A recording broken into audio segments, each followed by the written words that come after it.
In 1963, a Turkish man demolishing his basement wall discovered something impossible, an 18-level underground city carved 85 meters into solid rock, capable of hiding 20,000 people from the surface world. But Derinkuyu isn't alone. Across every continent, ancient civilizations carved massive tunnel systems beneath the earth, some stretching hundreds of kilometers, others plunging deeper than modern skyscrapers are tall. The question isn't just how they built them. With bronze tools and no modern machinery, it's why. Why did civilizations separated by thousands of miles and thousands of years all decide to build their most sophisticated structures underground? Over the next few hours, we'll descend into the most extraordinary underground engineering feats in human history. From Turkey's multi-level refuge cities, to Iran's 3,000-year-old water system still functioning today, to a recently discovered tunnel beneath a Mexican pyramid filled with liquid mercury, a substance that shouldn't exist there. Each tunnel reveals engineering knowledge that challenges everything we thought we knew about ancient capabilities. By the end, you'll question whether we've actually progressed or forgotten.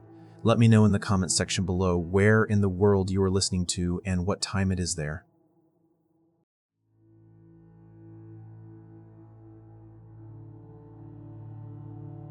In the heart of modern-day Turkey, beneath a landscape of surreal fairy chimneys, lies an impossible creation. It's not a pyramid, it's not a temple, it's a city.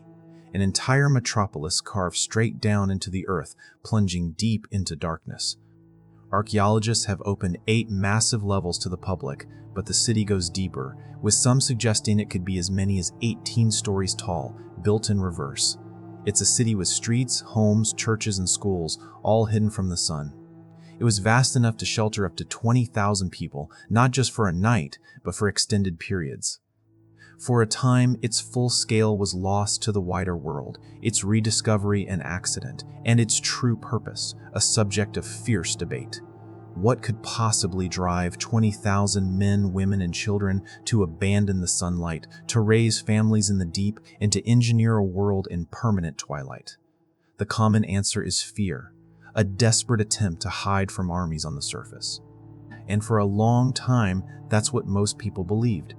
But the truth is far more complex, and a secret buried in its deepest levels might point to a threat far more terrifying than any army. In this video, we'll explore the incredible, genius-level engineering of this lost underground city.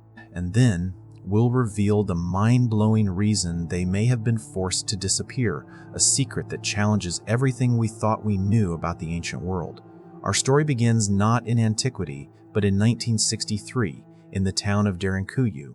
A local man was doing some home renovations and knocked down a wall in his basement, a simple room carved from the soft local stone. But behind it, he found something that shouldn't have been there, a dark, silent passage. It wasn't a cellar or a natural cave, it was man-made. Curiosity overcoming caution, he squeezed through the opening. He didn't just find a forgotten room, he found a tunnel.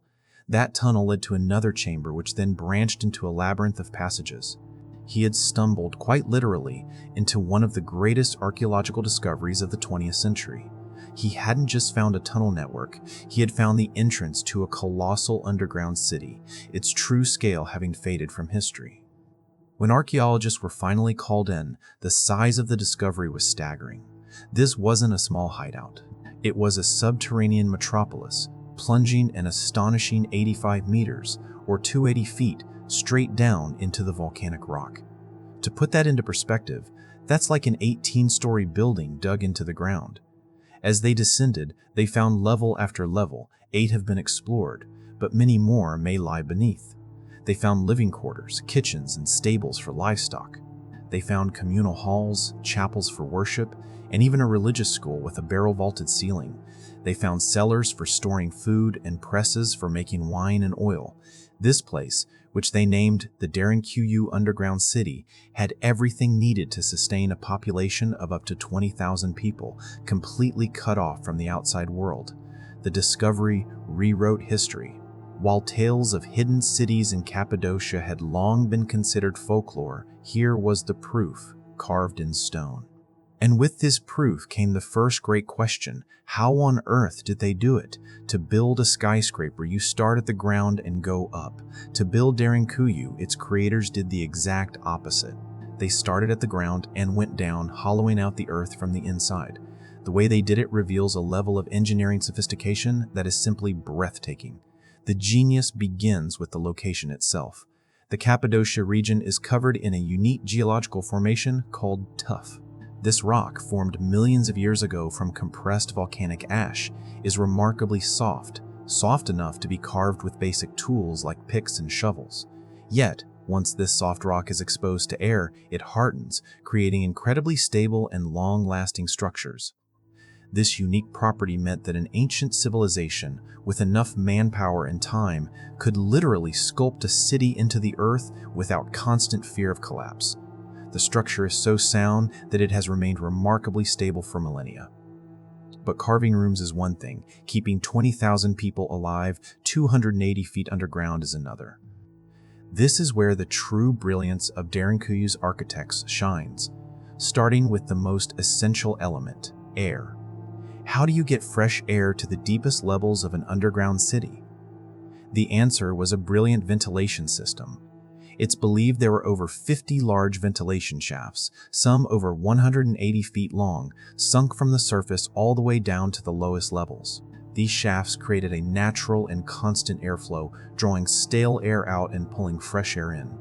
Imagine the feeling, deep in the earth, surrounded by thousands of others in flickering torchlight, yet still able to take a breath of fresh air.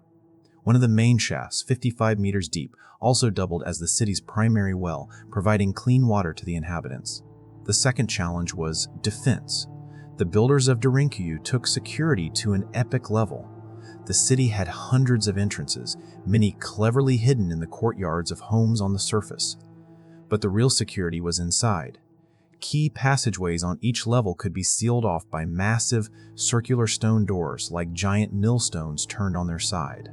These doors, weighing up to 500 kilograms, were rolled into place from a niche in the wall, completely blocking the corridor. And here's the genius part: they could only be moved from the inside. Once shut, no amount of force from the outside could budge it. A small hole in the center of many doors likely served as a peephole or a way to attack any enemy who got too close. The very design of the tunnels was a defensive masterstroke. Passageways are intentionally narrow and low, forcing anyone to crouch or crawl. This neutralized an invading army's numbers, forcing them to enter single file, stooped over, and vulnerable. The entire system was layered. Each of the city's floors could be sealed off from the one above and below it, meaning that even if an enemy breached the first few levels, the inhabitants could retreat deeper, sealing the floors behind them. It was a fortress in reverse, a defensive labyrinth designed to be impenetrable. Finally, there was the challenge of creating a self-sustaining community. Deeper down were dedicated areas for every aspect of life. There were communal kitchens with ovens, wineries, and oil presses, showing that they were continuing their agricultural traditions underground. They had vast storage cellars where the cool, stable temperature would have kept food fresh for long periods. They even tended to their spiritual needs, with cross-shaped chapels and a large missionary school carved into the rock. This wasn't just a bunker, it was a functioning world, proving these were not just people hiding in caves, they were sophisticated urban planners and brilliant engineers. But it all leads back to that one burning question: why? What force was so terrifying that it warranted this monumental effort? To understand the mainstream theory, you have to understand the history of Cappadocia. For millennia, it was a crossroads of empires, fought over and conquered time and time again.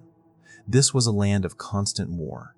The story you'll often hear, attributed to the Turkish Department of Culture, suggests the Phrygians, exceptional architects, carved the first levels around the 8th century BC. The Greek historian Xenophon even wrote around 3070 BC of people in the region living in underground houses, which many scholars believe could be a reference to Derinkuyu. As centuries passed, the empires rolled on. But it was during the Roman and Byzantine eras that Derinkuyu is believed to have grown into the colossal city we see today. At the time, Cappadocia was a cradle of early Christianity, But being a Christian in the Roman Empire was often a death sentence. Facing brutal persecution, entire communities went into hiding. What better place than a pre-existing, expandable underground city? It's believed these communities massively enlarged the complex, adding more levels and the many chapels found deep within its walls. The threat didn't end there. From roughly 780 to 1180 AD, the Arab-Byzantine Wars raged, and Derinkuyu was heavily used as a refuge from raids. Later, it provided protection from Mongol invasions in the 14th century, and even from Ottoman rulers into the 20th century. The city was finally abandoned in 1923, when its Christian inhabitants were forcibly expelled from Turkey during a population exchange with Greece. They left, and while local knowledge of underground spaces persisted, the city's true scale faded from wider memory until that day in 1963. This narrative makes sense. A history of unrelenting warfare provides a powerful motive. For decades, this was the accepted story of Derinkuyu. Case closed. But what if that's only part of the story? What if the original reason for carving a city this vast had nothing to do with soldiers at all, but with something much, much worse? The official story is compelling, but for some researchers it leaves too many questions unanswered. If the city was purely for defense against armies, why build it so vast? An army might lay siege for weeks, maybe months. But Derinkuyu was designed for long-term habitation, with an infrastructure that speaks less of a temporary hideout and more of a permanent ark. Why would you need that just to hide from a passing army? Furthermore, while the Phrygians are credited with starting it around the 8th century BC, some researchers aren't so sure. They speculate the city's origins could be far older, possibly started by the Hittites as far back as 2000 BC. The problem is, dating carved rock is incredibly difficult. You can't radiocarbon date a tunnel wall.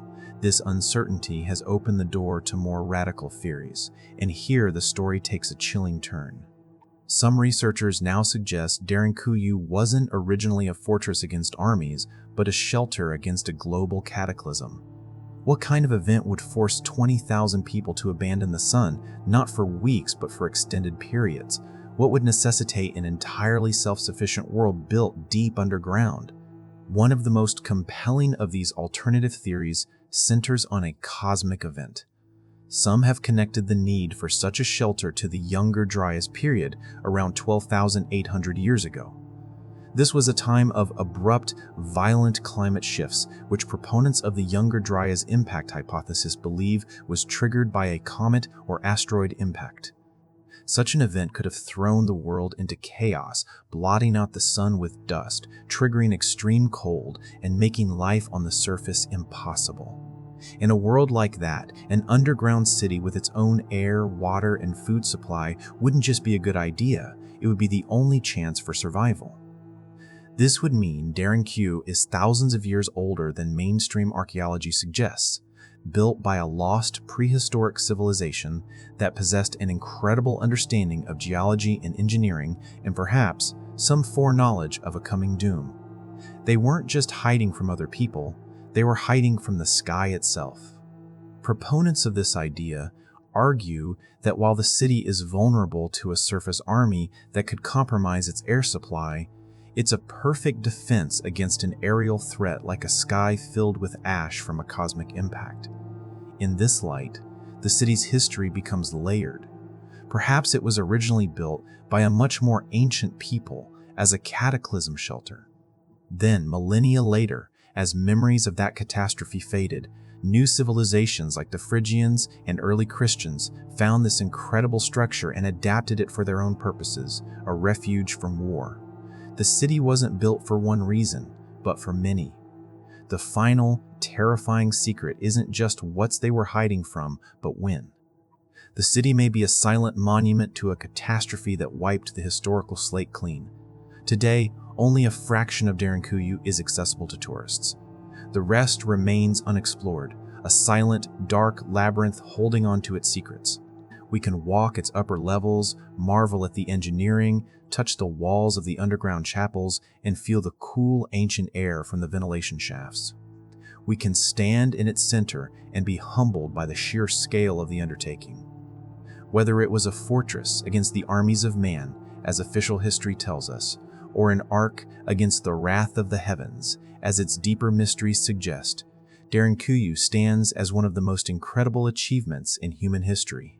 It is a testament to our ingenuity, our resilience, and our profound will to survive. The 20,000 souls who once called this vertical world home carved more than just tunnels. They carved a story of fear, faith, and breathtaking perseverance into the very bedrock of the earth. As archaeologists continue to study its depths, we are left to wonder, what else is down there in the levels still sealed by time and rock? What secrets do you think still lie buried in its deepest, unexplored corridors?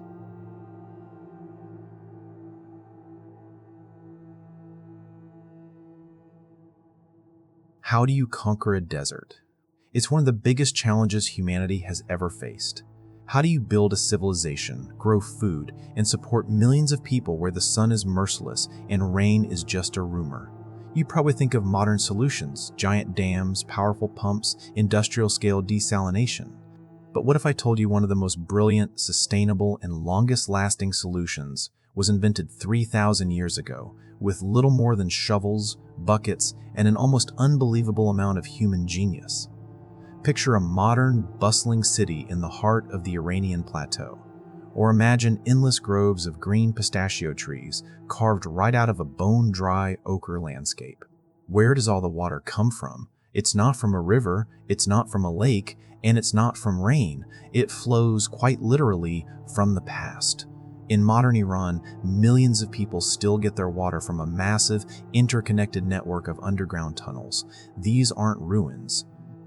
They're living, breathing aqueducts, hand-dug by Persian engineers thousands of years ago, and many of them work just as flawlessly today as they did in the Age of Empires. This is the story of a nearly forgotten technology that powered a civilization and challenges our arrogant assumptions about the past. So how did they do it? How did ancient people, with no electricity, no lasers, no satellites, build underground rivers that would flow for millennia? To really get this, we have to go back in time, 3 millennia ago, to the birth of the Persian Empire. This was a civilization that would become one of the most powerful the world had ever known, built on trade, culture, and sheer might. But all of it was built on a foundation of dust. The Iranian plateau is a harsh, unforgiving place. It's a land of brutal temperatures and vast, arid plains where water on the surface is a mirage. The few rivers that exist evaporate under the sun almost instantly. For any civilization, that's an existential crisis. Without a stable, reliable source of water, you can't have large-scale agriculture. Without agriculture, you can't have cities. And without cities, you can't build an empire. The early Persians understood this. They watched the seasonal streams dry up and their crops wither. They knew a single drought could mean famine, collapse, and the death of their ambitions.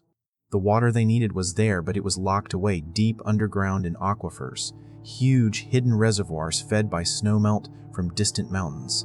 On the surface, the land was dead, but deep below, there was life. The question wasn't if they could get to it, but how. How could they possibly tap this hidden ocean and, more importantly, move it across miles of desert to where it was needed most? A simple well wouldn't work. That only gives you water in one spot. They needed to invent rivers where nature hadn't put any. It was a problem that would have stumped most people. The solution they came up with wouldn't just solve their water problem, it would define their civilization for the next 3,000 years. They weren't going to fight the desert. They were going to work with it, using a force as old as the earth itself, gravity. The solution was called the Qanat. The Qanat is a concept as simple as it is brilliant. In essence, it's a gently sloping underground tunnel that taps into an aquifer, often in the foothills of mountains, and brings that water to the surface miles away at a lower elevation. It's basically a man-made river powered entirely by gravity that flows completely underground. This wasn't just digging a ditch. An open ditch would lose nearly all its water to evaporation under the searing desert sun. The genius of the Qanat is that it keeps the water underground for almost its entire journey, shielded from the heat, safe from contamination, and delivered cool and clean to its destination. It's a system that requires no pumps, no electricity, nothing but a masterful, precise understanding of the earth itself. And right there, the popular image of primitive, ancient people just evaporates. The creators of the Qanats weren't guessing. They were expert hydrologists, geologists, and surveyors. They had to understand how groundwater behaves, how different layers of rock and soil hold water, and, most critically, how to calculate a perfect gradient over staggering distances. Think about the challenge. The slope of the main tunnel had to be perfect, too steep, and the water would flow with enough force to erode the tunnel and cause a collapse. Too gentle, and the water would stagnate, the flow would stop, and the whole system would be useless. The ideal gradient was often between 1 in 500 and 1 in 1500, a level of precision that's incredibly difficult to maintain over a tunnel that could be 30, 40, or even 50 kilometers long. And they did this all by hand with simple tools. But the tools were almost irrelevant compared to the knowledge. This was a science passed down through generations, a sacred trust that allowed humans to fundamentally re-engineer their world. The people who held this knowledge weren't just laborers, they were revered masters of their craft, and they were called Muqanis. The Muqani was the master engineer of the ancient Persian world, a figure who was part geologist, part surveyor, and part water diviner. Building a Qanat didn't start with a shovel, it started with observation. A Muqani might spend months walking the foothills of a mountain range after the rainy season, reading the landscape for subtle clues most of us would never see. They looked for specific plants that signaled deep water. They analyzed the soil and rock of the alluvial fan, the cone of sediment washed down from the mountains, to pinpoint where the water table was likely highest. Once they found a spot, the real work began. First, they dug a test well, the mother well, or Matterchalk. This was the deepest shaft, the one that had to hit the aquifer. It was a massive gamble, and these wells could be astonishingly deep. The mother well of the famous Nushabad Qanat, for example, reaches a depth of over 300 meters. That's like digging a shaft as deep as the Eiffel Tower is, tall, straight into the earth. If the mother well hit a good water source, the surveying began. Using simple tools like a level, a plumb bob, and rope, the Muqani would meticulously plot the Qanat's course from the mountain source, across miles of desert, to the village or farm that needed it. Then came the vertical shafts. From the air, a Qanat system is unmistakable, a long, straight line of what look like giant gopher holes stretching across the desert. These are the vertical shafts, dug every 50 to 200 meters. They served three vital purposes. First, for excavation, allowing workers to haul out tons of earth from the tunnel below. Second, for ventilation, providing life-giving oxygen to the diggers in the claustrophobic darkness. A flickering oil lamp was a sign that oxygen was low and it was time to get out immediately. And third, these shafts became the access points for all future maintenance, allowing the Qanat to be kept clean and functional for generations. The calculations needed to perfectly align these dozens, sometimes hundreds, of vertical shafts with an invisible, underground tunnel were just mind-boggling. Each shaft had to be dug to a precise depth, intersecting perfectly with the gently sloping gallery. A miscalculation of a fraction of a degree could mean the shaft missed the tunnel entirely, wasting months of work. Yet time and time again, these Muqanis got it right. They were creating a blueprint not on paper, but on the very surface of the earth. Once the survey was done, the physical labor began. And this is where the sheer audacity of the Qanat project becomes clear. This wasn't a summer job. Building a Qanat was often a generational undertaking, taking decades to finish. The entire system was dug by hand. The process usually started not from the source, but from the destination. The point where the water would emerge, called the mazhar. From there, they would tunnel uphill toward the mother well. This sounds backward, but it was a critical safety feature. By digging uphill, any groundwater they hit would naturally drain out behind them, dramatically reducing the risk of the tunnel flooding. The workers faced unimaginable conditions. The lead digger would lie on his back in a tunnel often just 1.5 meters high, chipping away at rock and dirt with a short-handled pick. He worked by the dim, flickering light of an oil lamp in a cramped, dark, oxygen-starved space. A second worker would haul the excavated soil back to the nearest vertical shaft, where it was lifted to the surface, one leather bucket at a time. The dangers were constant. Cave-ins were an ever-present threat. To prevent them, workers would line the tunnels with oval-shaped clay rings for support, a technique you can still see in many Qanats today. But maybe the most terrifying moment came when the diggers finally broke through to the water-bearing strata near the mother well. A careless breach could unleash a violent, high-pressure torrent, drowning the workers in an instant. Let's just think about the numbers for a second. A single Qanat could stretch for over 45 kilometers, like the one in Nushabad. The total length of all of Iran's ancient Qanats has been estimated to be more than 400,000 kilometers, a distance greater than from the Earth to the Moon. This wasn't just construction, it was an act of collective will. The people who started digging a Qanat often knew they wouldn't live to see it completed. They were digging for their children and their children's children, creating a legacy of water they knew would outlast them. The completion of a Qanat wasn't an end, it was a beginning. Wherever its water emerged, life exploded.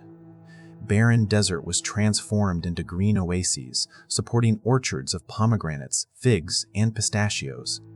Cities like Yazd in the middle of the desert owe their entire existence to these underground rivers.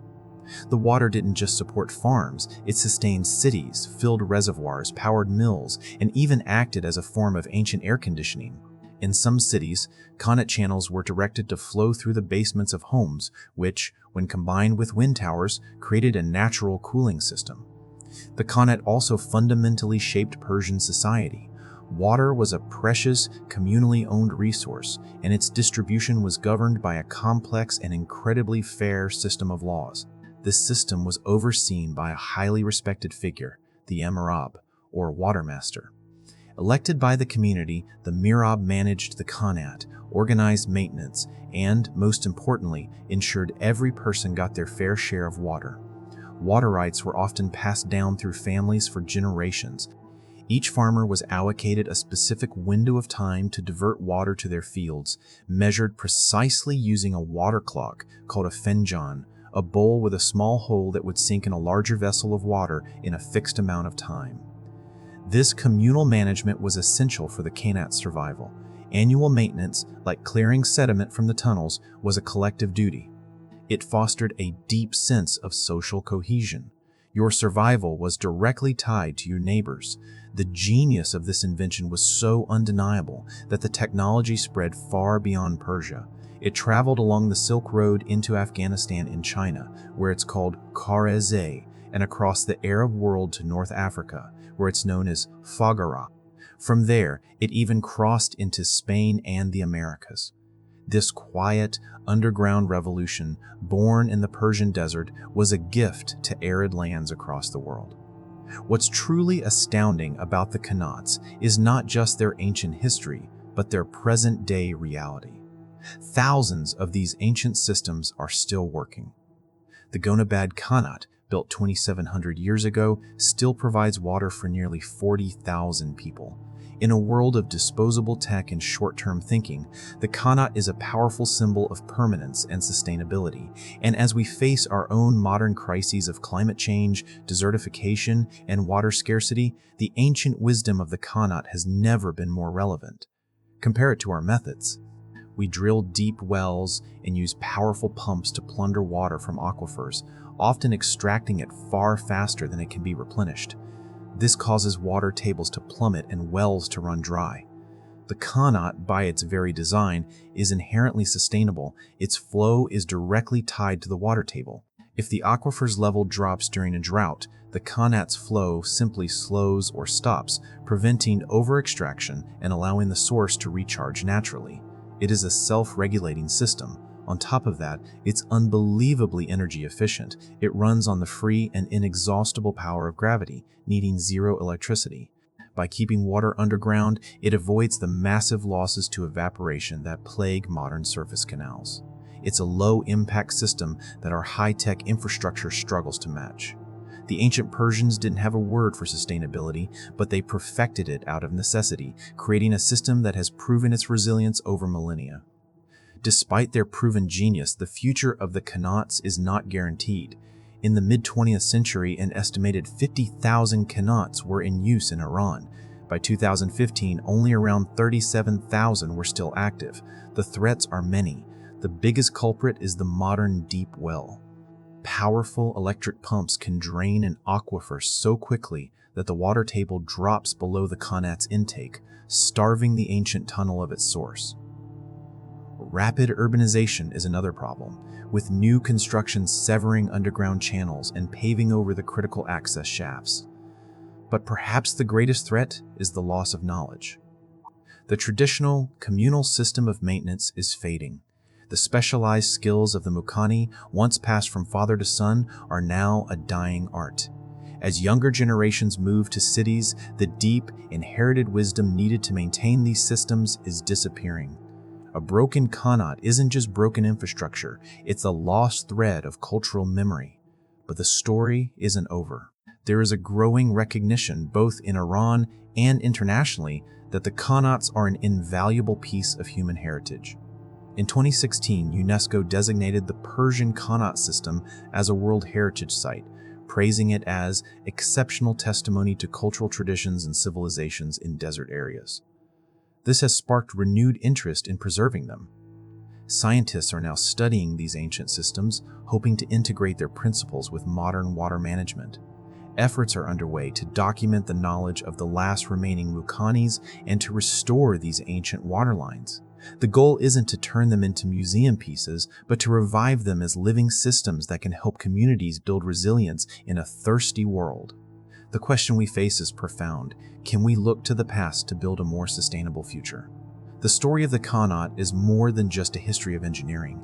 It's a story about human ingenuity against impossible odds. It's a story about a society that chose cooperation over conflict and long-term sustainability over short-term gain. From the arid plains of ancient Persia, these hand-dug tunnels carried more than just water. They carried life, culture, and a deep wisdom that continues to flow silently right under our feet. They are a powerful reminder that sometimes the most advanced solutions aren't the newest, but the ones that have stood the test of time, proving the genius of our ancestors still has so much to teach us.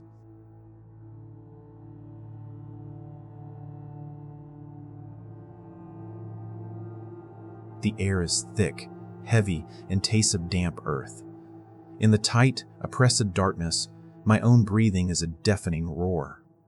Every inch of movement is a struggle, my shoulders scraping against rough clay walls that feel like they're closing in. But this isn't a cave. This isn't a mine. This was a city. A hidden, subterranean world dug entirely by hand, right under the feet of an unsuspecting army. For thousands of people, this was home, it was their fortress, and it was their battlefield. This tiny hole right here is the gateway to that secret world, a city under the earth where thousands lived, fought, and somehow survived one of the most brutal conflicts of the 20th century. Today, we're going deep inside the Qanat tunnels to uncover the story of this incredible labyrinth and the staggering resilience of the people who called it home. We're just outside Ho Chi Minh City, less than an hour and a half's drive northwest, in a place that looks like a peaceful stretch of tropical forest. But beneath this calm surface lies one of the most astonishing remnants of the Vietnam War, a sprawling, estimated 250-kilometer network of underground tunnels. And this isn't just a series of passageways. It was a fully functioning subterranean world with its own hospitals, kitchens, command centers, and living quarters. For years, this hidden city thrived beneath the jungles, allowing Viet Cong guerrillas to appear and disappear as if by magic, completely frustrating one of the most powerful armies in the world.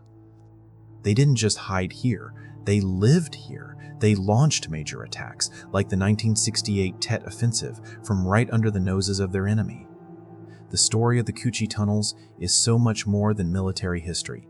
It's a profound testament to human ingenuity, determination, and survival against all odds.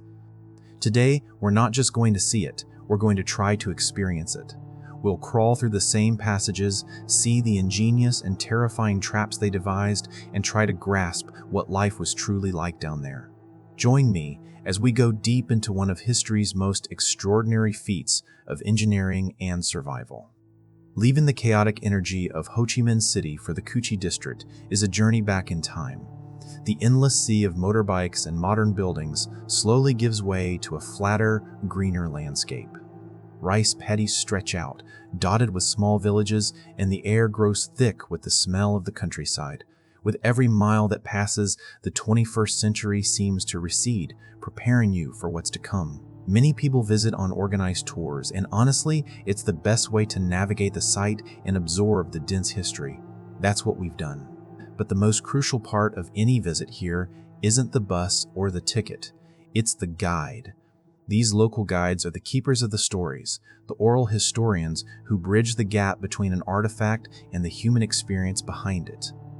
Our guide is Mr. Min, a man whose family is from this very region. He speaks with a quiet authority, his face etched with the weight of the stories he carries. He doesn't just recite facts, he paints a picture. "Welcome to Cu Chi," he begins. "My uncle fought here. He lived in these tunnels. What you will see today is not just a tourist site, it is a memorial. It is the story of how my people survived. And to understand the tunnels, you have to first understand the land and the people." He explains that the tunnels weren't a new idea born from the war with America. Their origins go all the way back to the 1940s, during the resistance against the French. Back then, they were just simple, separate shelters dug by villages to hide from patrols and store weapons. But when the American War escalated in the 1960s, this patchwork of tunnels was transformed. They were connected, deepened, and expanded into the vast, multi-layered complex that became the cornerstone of the Viet Cong's entire strategy. As we pull into the entrance of the Bin Din site, you can feel you're entering a historical battleground. The air is still, broken only by the sound of cicadas. It's peaceful, almost deceptively so. Mr. Min pauses before we step onto the jungle path.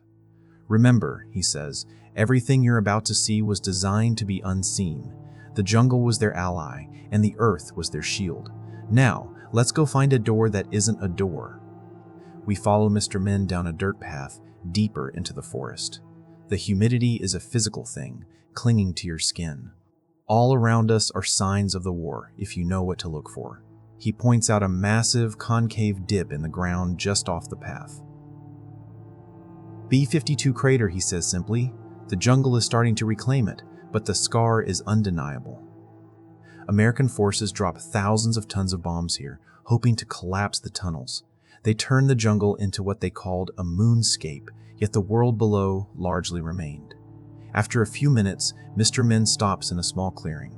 "Okay," he says with a hint of a smile, "there is an entrance to the tunnels within 5 steps of where I'm standing. Can anyone see it?" We all scan the ground. There's nothing, just a carpet of dry leaves, twigs, and hard-packed dirt. It seems impossible. He lets us search for a moment before kneeling. He sweeps away a thin layer of leaves, revealing what looks like, well, more dirt. Then he hooks his fingers into a tiny, almost invisible metal ring and lifts. A small, square trapdoor swings open, revealing a dark, impossibly narrow hole dropping straight down into the earth. The opening is terrifyingly small, maybe 1.5 feet wide, just big enough for a slender person to slip through. Mr. Min explains that the original entrances were even smaller and were perfectly camouflaged. They were hidden under fake termite mounds that doubled as air vents, or inside the kitchens of homes, or simply covered with foliage that was replaced every day.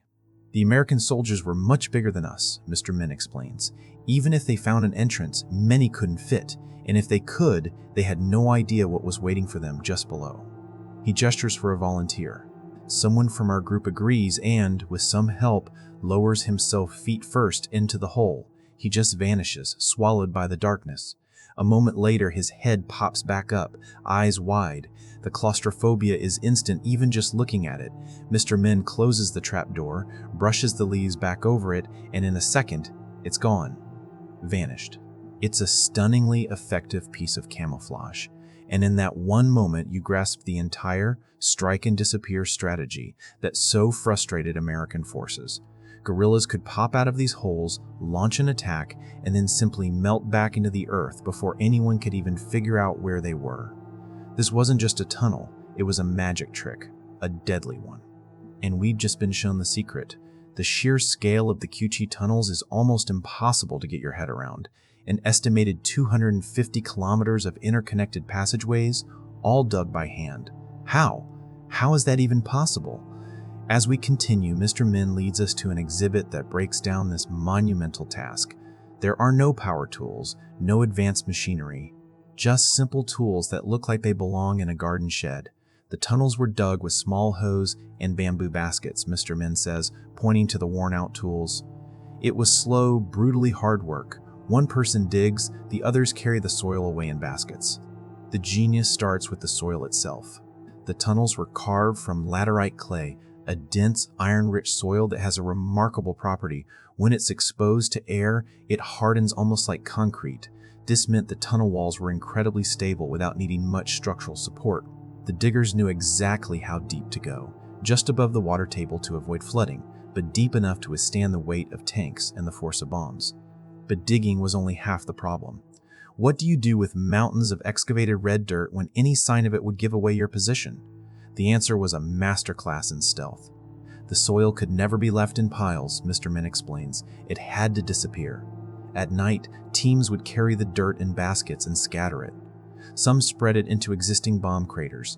Others carried it all the way to the Saigon River and released it into the current, letting it wash away without a trace. No mounds, no trails, nothing to alert the spy planes. The design was just as brilliant. The passageways were built with sharp, zigzagging angles. This stopped an enemy from firing straight down a corridor, and it helped absorb the shock waves from grenades. The network was also layered, sometimes descending 3 or even 4 levels deep. The first level, about 10 feet down, was for fighting. If that level was compromised, people would retreat to the second level, 20 feet down, which housed living areas and hospitals. The deepest level, sometimes 30 or 40 feet underground, was a bomb shelter that could withstand even a B-52 strike. Connecting these levels were narrow, often booby-trapped passages. And then there was the air. How did thousands of people breathe? They engineered a system of hidden air shafts that surfaced in places disguised as termite mounds or bushes, allowing fresh air to circulate throughout the entire complex. Standing there, looking at the simple tools and the complex diagrams, you're just in awe. This wasn't digging, it was subterranean architecture born from pure necessity. It's proof that with enough intelligence and sheer grit, you can build a fortress out of nothing but the earth beneath your feet. Imagining how they built the tunnels is one thing. Imagining life inside them is something else entirely. Mr. Min leads us to a series of reconstructed bunkers, giving us a sanitized peek into what American soldiers grimly called the Black Echo. It was the perfect name for the disorienting, perpetual darkness and the oppressive, sound-muffling silence of the tunnels. Life was governed by the war on the surface. For the thousands of soldiers and civilians here, days were spent underground, hiding, working, resting. Only at night would they dare to emerge to tend to hidden crops, find food, and launch their attacks. During intense bombing campaigns, they could be trapped underground for weeks at a time. The tunnels became a city in miniature. There were command centers where officers planned major operations. There were makeshift hospitals where medics performed surgery by candlelight with few supplies. There were even classrooms for children and makeshift theaters where performers put on shows to boost morale. We see a reconstructed kitchen built around the ingenious Huang Cam stove, which dispersed smoke through underground vents so it was virtually invisible on the surface. But the food cooked here was meager. The main staple was tapioca, a starchy root that provided calories but little else, supplemented with whatever leaves or insects they could find in the jungle at night. Living conditions were abysmal. The air was hot and thin, and the tunnels were infested with ants, scorpions, spiders, and venomous centipedes. Disease was everywhere. Malaria was the second biggest killer after battle wounds. Medical reports from the time suggest that at any given moment, half of the people in a unit had malaria and nearly everyone suffered from intestinal parasites. The psychological toll is almost unimaginable. living in constant darkness, in spaces where you could rarely stand up straight, always on edge, listening to the muffled thunder of bombs, and yet a powerful sense of community thrived. People got married, had children, and supported one another. They were united by a fierce will to survive. Mr. Men shares a personal story. "My aunt gave birth in one of the hospital bunkers," he says. She said the proudest moment of her life was hearing her baby cry for the first time. A new life in the middle of all that death. For them, every day they survived in the tunnels was a victory. This hidden city was a place of profound suffering, but also of incredible human resilience. It was a world where the line between life and death was razor thin, and where the simple act of breathing was an act of defiance. If the tunnels were the shield, the booby traps were the sword. The jungle here was laced with thousands of cleverly disguised traps, designed not just to physically harm, but to psychologically torment the enemy. Mr. Min leads us to an area where deactivated replica traps are displayed, and the creativity is absolutely chilling. The goal of most traps was not to kill, Mr. Min explains, which is a crucial point. It was to wound. A dead soldier is one soldier gone. A wounded soldier needs 2, 3, maybe 4 others to carry him back, plus medics and helicopters. It was a strategy designed to slow the enemy down and drain their morale. The most infamous were the punji stick traps. Sharpened stakes of bamboo or metal, often smeared with filth to cause infection, would be placed in a concealed pit. An unsuspecting soldier would fall through, impaling their foot or leg. We see a variety of them: the swinging door trap, a spring-loaded frame of spikes at chest height, triggered by a tripwire; the mace, a heavy ball of wood studded with spikes that would swing down from a tree; grenade traps, where a tripwire would pull the pin from a grenade hidden in a can. The creators used whatever they could find.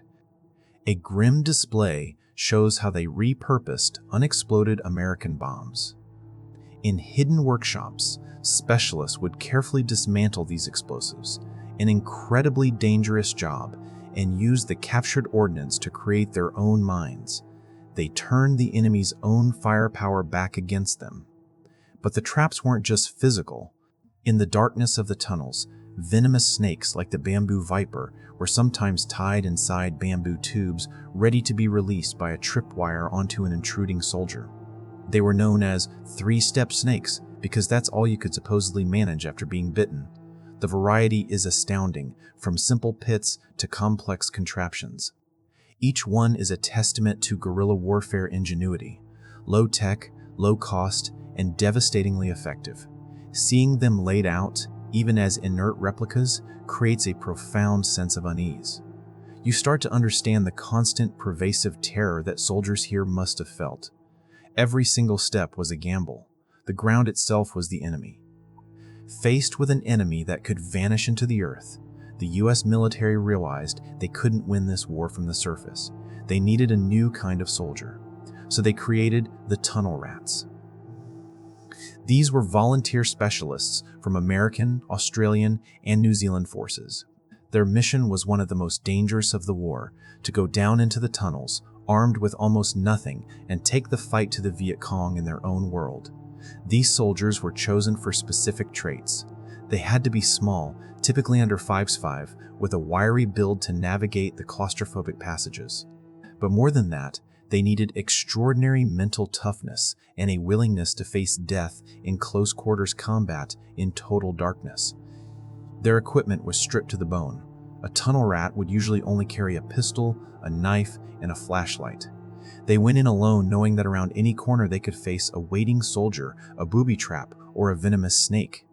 Their job was to kill or capture the enemy, gather intelligence, and plant explosives to destroy the tunnels. Major U.S. offensives like Operation Crimp and Operation Cedar Falls relied heavily on these men. They uncovered weapons caches, headquarters, and, in one famous case, 500,000 documents that provided invaluable intelligence. But despite their bravery, there were only around 100 officially trained U.S. Army tunnel rats, and their casualty rate was incredibly high. They were a special breed of soldier, fighting an unconventional war in an environment that was, quite literally, hell on earth. Their story is a grim, heroic chapter in the history of the tunnels, representing the desperate measures taken to combat an enemy that had made the very ground their fortress. Now comes the moment of truth. Several sections of the original tunnels have been slightly widened for tourists to crawl through. Mr. Min leads us to one. There are exits every 20 meters, he says. If you feel claustrophobic, you can get out. Remember, this is wider than the original. I switch on my camera light, take a deep breath, and get down on my hands and knees. The moment I enter, the world changes. The bright jungle vanishes, replaced by a tight, dark, earthen tube. The air is immediately hotter and heavier. You can't stand. You can't even really crouch. You have to crawl. The clay walls are rough and damp.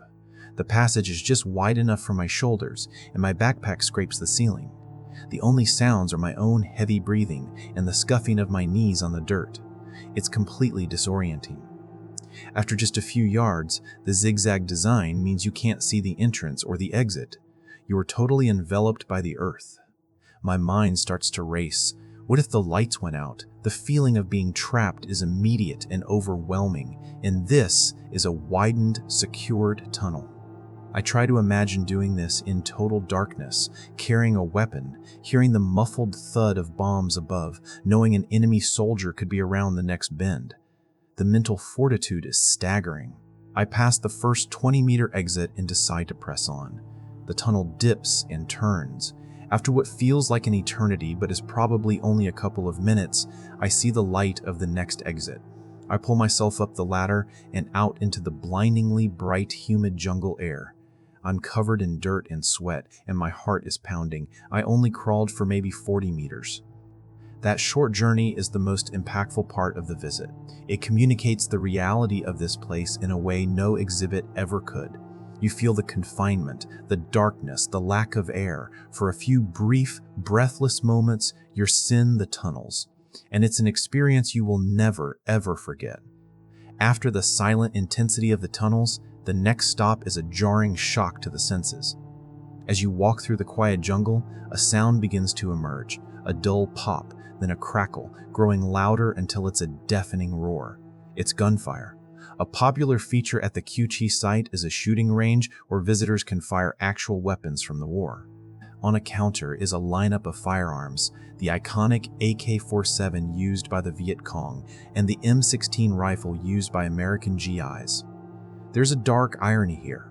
After learning about the brutal human cost of this conflict, you're invited to participate in a recreational version of it. For a price per bullet, you can feel the kickback and send a round down range at a paper target. People's reactions are mixed. For some, it's a thrill. For others, it feels deeply strange, turning tools of death into a tourist amusement. But the shooting range serves a purpose. It provides a visceral, auditory link to the past. Hearing the deafening report of an AK-47 echo through the trees gives you a tiny fraction of a sense of the soundscape of war. It's a stark reminder that this peaceful jungle was once filled with these terrifying sounds, not for sport, but for survival. The smell of gunpowder hangs in the air, a scent that would have been constant for the soldiers who fought here. It's a powerful, unsettling reminder that the quiet memorial is only one half of a very brutal story. As the tour winds down, we gather near the Ben Duac Memorial Temple, a beautiful, solemn structure honoring the tens of thousands who died defending this land. The contrast between the chaotic noise of the shooting range and the profound silence here is striking. In Vietnam, the Qanat tunnels are a powerful national symbol. They represent the ultimate story of David versus Goliath, a monument to the resilience and ingenuity of the Vietnamese people against overwhelming military power. For many here, the tunnels are a source of immense pride. There's a local saying that if the Qanat tunnels had fallen, the war might have been lost. Strategically, the tunnels were a massive success. They allowed the Viet Cong to maintain a critical foothold just miles from Saigon, facilitating the guerrilla tactics that wore down American resources and morale. They played a key role in the long war that led to the withdrawal of U.S. forces and the end of the conflict in 1975. Today, a significant portion of the original network has been preserved and transformed into one of Vietnam's most visited historical sites. The very place designed to repel foreign invaders now welcomes them by the million, seeking to educate and explain. It's a strange and complex transformation. Mr. Min stands before us, his tour complete. "We do not show you this to celebrate war," he says. "War is terrible. We show you this so you understand what people can endure. We show you this so it never has to happen again. This place is not about hate, it is about survival, and it is about peace." That is the ultimate legacy of the Qi tunnels. They are a grim but vital lesson, a reminder of the incredible lengths people will go to defend their homes. They are a symbol that a fight is not always won with the biggest bombs, but sometimes with simple tools, an unwavering spirit, and the ground beneath your feet. Walking away from the Qi tunnels covered in red dust and a deep sense of awe, it's hard to see the world in quite the same way. We came to explore a secret underground labyrinth, a relic of a past war, but what we found was something far more profound. We found the story of a hidden city built by hand and powered by sheer will. A city that housed a community in conditions that should have been unlivable. We saw the terrifying ingenuity of a people who turned their own environment into a weapon. And for just a few moments, we crawled through the darkness and felt the immense weight of their reality. The Qi tunnels are a paradox. They are a monument to a brutal conflict, yet they are also a powerful symbol of peace. They are a testament to human cruelty, yet an even greater testament to human resilience. The experience leaves you with a deep respect for the people who lived, fought, and died here. It's a humbling reminder that history isn't just about dates and battles, but about individual human stories of suffering, sacrifice, and an unbreakable will to survive. This labyrinth of clay and darkness is one of the most powerful classrooms in the world, teaching a lesson that resonates long after you've brushed the dirt from your clothes, that the human spirit, when pushed to its absolute limit, is the most formidable force on earth.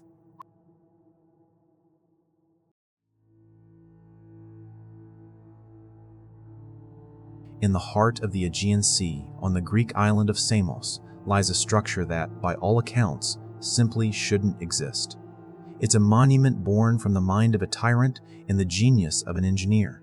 A project so audacious that for centuries, historians dismissed its very existence as a legend. It's a tunnel, 1,036 meters long, carved straight through the heart of a solid mountain. But this isn't just any tunnel. This was a mega project from the 6th century BCE, executed with a level of precision that continues to leave modern engineers scratching their heads. Think about it. 2 teams of workers, armed with little more than hammers and chisels, started digging from opposite sides of the mountain. They were separated by over a kilometer of solid rock, working in near total darkness, with no way to see or communicate with each other. Their task? To meet in the middle. The mathematical probability of failure was almost absolute. The slightest miscalculation, a deviation of a single degree at the start, would mean they'd miss each other by dozens of meters. A catastrophic failure entombing years of labor and human lives within the mountain. And yet, against all odds, they met. The junction is so precise that it defies any simple explanation. So how did they do it? With no lasers, no GPS, no modern surveying equipment, how did ancient Greeks pull off a feat of engineering that would be a challenge even today? The answer is a story of political ambition, raw human endurance, and a lost form of geometric wisdom that was centuries ahead of its time. We're about to uncover the mind-bending secret of the Eupalinian Aqueduct, a 2,500-year-old tunnel that defies all logic. To understand why anyone would even attempt something so seemingly impossible, we have to go back to the 6th century BCE. The island of Samos wasn't just a scenic paradise, it was a rising naval and commercial powerhouse. But its prosperity was a double-edged sword. It made Samos a prime target. At the helm of this city-state was Polycrates, a ruler whose name became synonymous with ambition, power, and almost legendary fortune. Polycrates was a tyrant, a term that back then simply meant a sole ruler who had seized power, and seize it he did. Around 540 BCE, he wrestled control of Samos with his brothers, then quickly and ruthlessly killed one and exiled the other. With absolute power, he launched an aggressive campaign of expansion and grand construction projects to cement his legacy. He built a fearsome fleet and became the master of the Aegean Sea, and Herodotus, the great historian, tells us he was the first Greek ruler to truly grasp the importance of sea power. Under his rule, Samos flourished, but its growing population and wealth created a critical vulnerability: water. The main city, now called Pythagorean, was expanding fast, and its wells just couldn't keep up. The most reliable source of fresh water was a spring on the other side of Mount Castro, a formidable barrier of rock rising nearly 900 feet. The obvious solution was to build an aqueduct around the mountain. It was a standard, low-risk technique. But Polycrates was a man who thought in terms of power and security. An exposed aqueduct would be an easy target for any enemy laying siege to a city. Cut off the water and Samos would be brought to its knees. His paranoia wasn't unfounded. His pirating had made him plenty of enemies, including the Spartans. So, he made an audacious, almost insane decision. He wouldn't go around the mountain. He would go through it. The aqueduct had to be completely hidden, safe from his enemies. To pull off this monumental task, he summoned the most brilliant engineer of his time, Eupalinos of Megara. We don't know much about Eupalinos, the man, but his work speaks for itself. He had already proven his skill by building a massive breakwater for the city's harbor and reinforcing its walls. But this new project was on another level entirely. It was a massive political and engineering gamble, and some scholars debate whether it began just before or during Polycrates' reign. Eupalinos had to convince the tyrant to pour a fortune and years of labor into a project with no historical precedent for success on this scale. He had to invent a method to dig a tunnel over 1 kilometer long from two ends and have them meet deep inside a mountain. The work of Euclid was still centuries away. There were no textbooks for this. Eupalinos was, quite literally, writing the rule book as he went, relying on first principles of mathematics. The security of the city rested entirely on his calculations. The fundamental problem Eupalinos faced was alignment. How do you direct two teams, working in darkness hundreds of meters under a mountain, so they meet perfectly? The slightest error would be magnified over the distance. An error of just 1 degree would cause them to miss by over 17 meters. An error in leveling, and one tunnel would pass uselessly over the other. The task required a mastery of geometry that seems almost out of place in the 6th century BCE. Through modern analysis, we piece together the ingenious method he devised. It wasn't one single trick, but a series of brilliant geometric techniques applied with painstaking care. First, the starting points. The main digging tunnel needed to be nearly horizontal to make alignment easier. This meant the north and south entrances had to be at the exact same elevation. But how do you measure that on opposite sides of a mountain? Eupalinos likely used a simple water level, perhaps a long channel or a series of connected troughs. By tracing a contour line around the mountain where the water level stayed constant, he could establish a level line from one side to the other. He then picked his entry points on this line, ensuring they started at the same altitude. Next, direction. How do you aim through a mountain? You have to go over it. His surveyors likely laid out a reference line over the top of the mountain. From this line, they could use the principles of right-angled triangles to map the precise positions of the two entrances relative to each other. By taking a series of measurements at right angles, so many paces east, so many paces north, they could create a grid map of the mountain's surface. From this, Eupalinos could calculate the exact line of the tunnel and the angle at which each team needed to dig. The tools were basic: a simple cross staff with plumb lines for right angles and standardized measuring rods. We know this because archaeologists found letters carved into the tunnel wall at regular intervals of about 25.9 meters, what they believe was Eupalinos' standard unit of measurement. But here's where the real genius comes in. Eupalinos was a pragmatist. He knew that errors were inevitable, so he built a fail-safe into the tunnel's geometry. Instead of aiming for a direct, head-on meeting, he planned for them to meet at an angle. He had both teams dig straight for hundreds of meters, and then, as they neared the meeting point, he deliberately had them alter their paths. One theory suggests he had one tunnel turn slightly west and the other slightly east. This brilliant move dramatically increased the chance of an intercept. They no longer had to hit a single point, just cross paths anywhere in a much wider area. Another theory points to the dogleg zigs and zags near the tunnel's center. This wasn't a mistake, but a planned correction. As the teams got close enough to hear each other's hammering through the rock, they could make sharp, final turns to guide the tunnels directly together. It was the masterstroke of a plan that anticipated and accounted for uncertainty from the very beginning. He even had a contingency for vertical errors.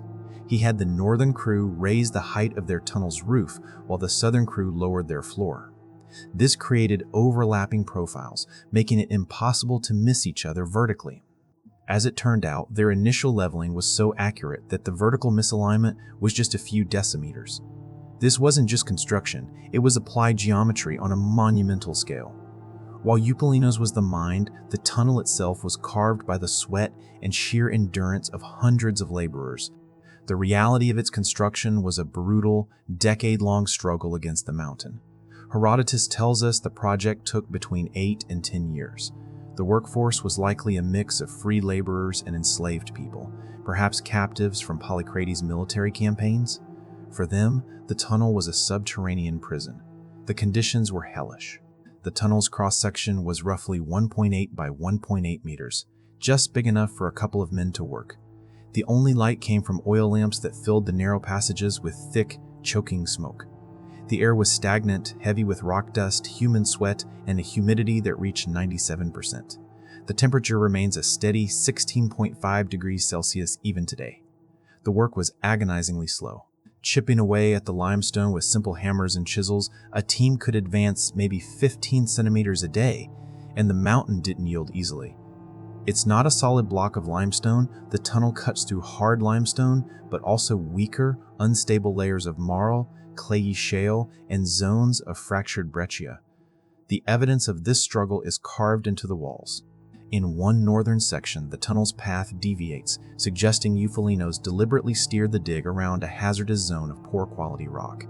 In other places, they had to stop and build reinforced stone roofs to prevent deadly rockfalls. The human cost of excavating thousands of cubic meters of rock under these conditions must have been immense. The life of a slave in an ancient mine was often short and brutal. Many likely died from exhaustion, respiratory diseases, or accidents. Today, you can still see the chisel marks on the walls, a permanent testament to the individual human hands that carved this passage, faint ghosts in the stone. The tunnel is not just an engineering marvel, it's a monument to an almost unimaginable expenditure of human life. After nearly a decade of relentless labor, the moment of truth arrived. Deep inside Mount Castro, the final wall was breached. The two teams met. Light and air flowed through the passage for the first time. Eupalinos' geometry had worked. It was a staggering success. But as the dust settled, a new, horrifying problem emerged. The main tunnel had been dug almost perfectly level, a brilliant strategy to simplify the directional challenge. The plan was simply to lay pipes along the floor and let gravity do the work. But somewhere along the way, the water source, the spring at Agiates, had subsided, possibly because of the construction to enclose it. The result was catastrophic. The floor of the new tunnel was now higher than the water level at the source. Water doesn't flow uphill. After 10 years of Herculean effort, the aqueduct was completely useless. For any other engineer, this would have been a life-ending disaster. To succeed at the impossible, only to fail on the most basic requirement, must have been crushing. Polycrates was not known for his patience, but Eupalinos was a brilliant problem solver. His response to this disaster is, in many ways, an even greater feat than the original tunnel. He couldn't redig the whole thing. Instead, he used the existing horizontal tunnel as a service corridor, and inside it, he ordered his workers to dig a second, smaller channel directly into the floor. This new channel would not be level. It would start near the floor on the north side and slope downwards, with a steady gradient of about 4% for the entire 1,036-meter length. This meant starting another excavation, this time inside the cramped, finished tunnel. Workers carved a narrow trench into the solid limestone floor, a trench that starts about 4 meters deep and descends to nearly 9 meters at the other end. Along the bottom of this new, sloping channel, they laid around 5,000 interlocking terracotta pipes. In a final act of foresight, the top quarter of each pipe was left open, allowing for easy access to clear out sediment. In the end, this audacious correction worked. Water flowed from the spring, descended into the sloping channel, ran the full kilometer through the mountain, and emerged on the south side to supply the city's fountains. Eupalinos had turned a catastrophic failure into a complex, multi-level system more sophisticated than his original design. He had conquered the mountain not once, but twice. For over 1,100 years, the Eupalinian aqueduct served Samos, supplying it with a steady 400 cubic meters of water per day. It functioned through the Roman and into the Byzantine eras. Then, around the 7th century AD, it fell into disuse. Its entrances were buried, and its story faded into myth. For centuries, the only clue to the tunnel's existence was a brief passage from the historian Herodotus. He described it as one of the 3 greatest works in all Greece. But for many, the story seemed too fantastic to be real. It wasn't until 1882 that a monk, Kyrillos Moninas, finally stumbled upon the entrances. What followed were decades of painstaking excavation led by German archaeologists who slowly cleared the debris that had filled the passage for over a millennium. As they cleared it, the full genius of Eupalinos' work was laid bare. Modern surveys using GPS and 3D laser scanners have confirmed the almost unbelievable accuracy of the ancient builders. The scans created a perfect digital model, revealing every tool mark and confirming the near-perfect leveling, the intentional changes in direction, and the masterful way the 2 tunnels met 180 meters below the summit. The Eupalinos tunnel is now recognized as the first in history to be excavated from 2 ends using an advanced, geometry-based approach. While the Siloam tunnel in Jerusalem predates it as a counter-excavated tunnel, the systematic, mathematical planning used on Samos represents a monumental leap in engineering. It's tempting to speculate that the famous son of Samos, the mathematician Pythagoras, who was a contemporary, may have had a hand in it, though no direct evidence exists. In 1992, it was designated a UNESCO World Heritage Site. Today, you can walk through this ancient passage. You descend into the cool, damp air and walk the narrow corridor, peering down into the deep chasm of the water channel beside you. You can run your hands over the very chisel marks left by workers 2,500 years ago. It's a visceral connection to the past, a humbling experience that puts you in the footsteps of the men who toiled for years in darkness. The Eupalinian aqueduct is more than just an old tunnel. It's a story carved in stone, a testament to the ambition of a tyrant, the genius of an engineer, and the incredible human effort required to turn vision into reality. And it stands as a permanent reminder that some ancient mysteries, when solved, only become more awe-inspiring.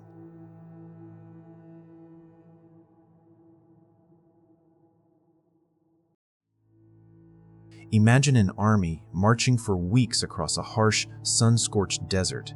They are conquerors, and they arrive at the ancient Persian city of Nushabad to find nothing. The gates are open. The houses are empty, but the fires are still warm. The smell of recently cooked food hangs in the air. It's as if the entire population, thousands of men, women, and children, simply vanished into thin air. For centuries, this eerie scene may have repeated itself. Invaders, from early Arab armies to the Mongol hordes, were met with the same baffling silence. The people of Nushabad didn't flee to the mountains or surrender. They disappeared into the very ground beneath their enemies' feet.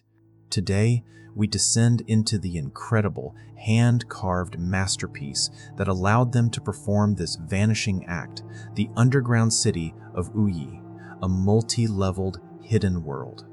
This is the story of Nushabad, a staggering example of human ingenuity born from a desperate need to survive. For centuries, the secret of Nushabad, also known as Uyi, was largely lost to the wider world, a whisper in local folklore. While the surface city went on with its life in Iran's arid Isfahan province, the metropolis below was forgotten. Then, sometime in the early 2000s, the past came rushing back. A local man was digging a trench in his own home when the ground suddenly gave way. He hadn't struck water. He had stumbled into a dark, man-made tunnel. He had accidentally rediscovered a secret kept for 1.5 millennia. What he and the archaeologists who followed uncovered wasn't just a cellar or a simple hideout. It was a sprawling, complex, and brilliantly engineered underground city. A labyrinth of tunnels, chambers, and staircases carved out over 3 distinct levels, reaching depths of up to 18 meters or nearly 60 feet into the earth. This was an architectural marvel, built not for glory, but for one singular purpose: to protect its people from the relentless threats of the world above. The city's origins stretch back to the Sasanian Empire, around 500 years ago. This was a period of great innovation in Persia, but also one of constant conflict. Evidence shows the city was then used intermittently through the Seljuk, Safavid, and even Qajar dynasties. For century after century, whenever danger appeared on the horizon, the people of Nushabad knew what to do. They would secure their homes, gather their families, and descend into the earth, leaving a ghost town to confuse and frustrate their would-be conquerors. The discovery posed a series of profound questions. How did a pre-industrial society manage to carve out such a vast and complex city from the rock? How did they create a space where a large population could not only hide, but live for extended periods, deep underground? And how did they design it to be the ultimate defensive fortress? To answer these questions, we have to follow their footsteps into the darkness. Entering Nushabad is not like approaching a grand ancient ruin. The genius of the city lies in its secrecy. The entrances were its first line of defense, and they were masterfully hidden inside private homes, stables, or even public cisterns. An enemy could search the entire city and never find a single way in. Stepping through one of these unassuming portals is like entering another dimension. The scorching desert heat vanishes. The air becomes cool, damp, and still. The journey downwards is through steep, tight staircases, spiraling into the earth. The passageways are deliberately narrow, many just wide enough for a single person to pass. This wasn't a flaw, it was a feature.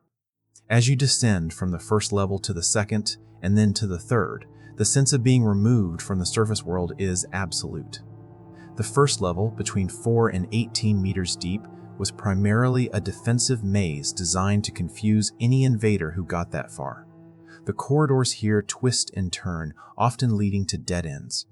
An intruder, unfamiliar with the layout, would quickly become lost, disoriented, and vulnerable. And the air, you'd expect it to be stale and suffocating this far down, but it's surprisingly fresh. This is thanks to one of Nushabad's most brilliant engineering feats, its ventilation system. The builders carved a series of vertical shafts that connected the different levels to the surface.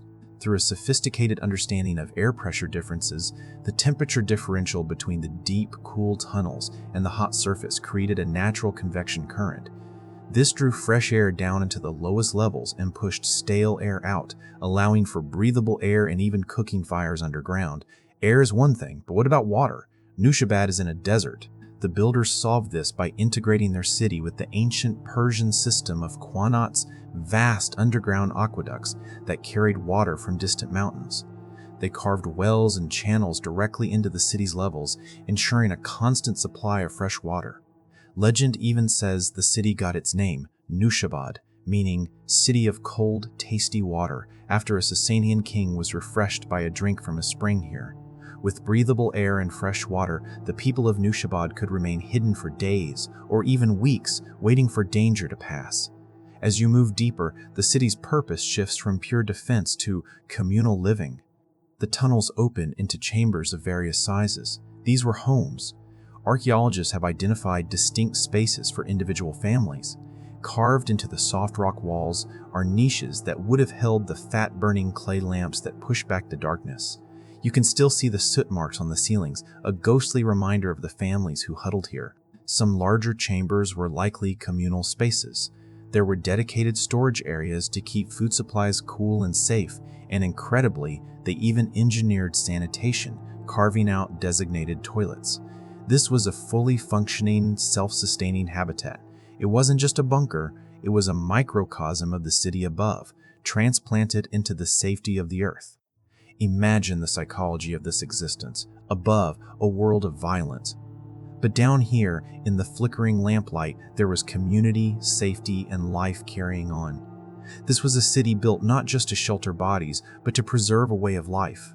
While parts of Nushabad were designed for living, the entire city was, at its core, a military installation, a fortress designed to swallow an army whole.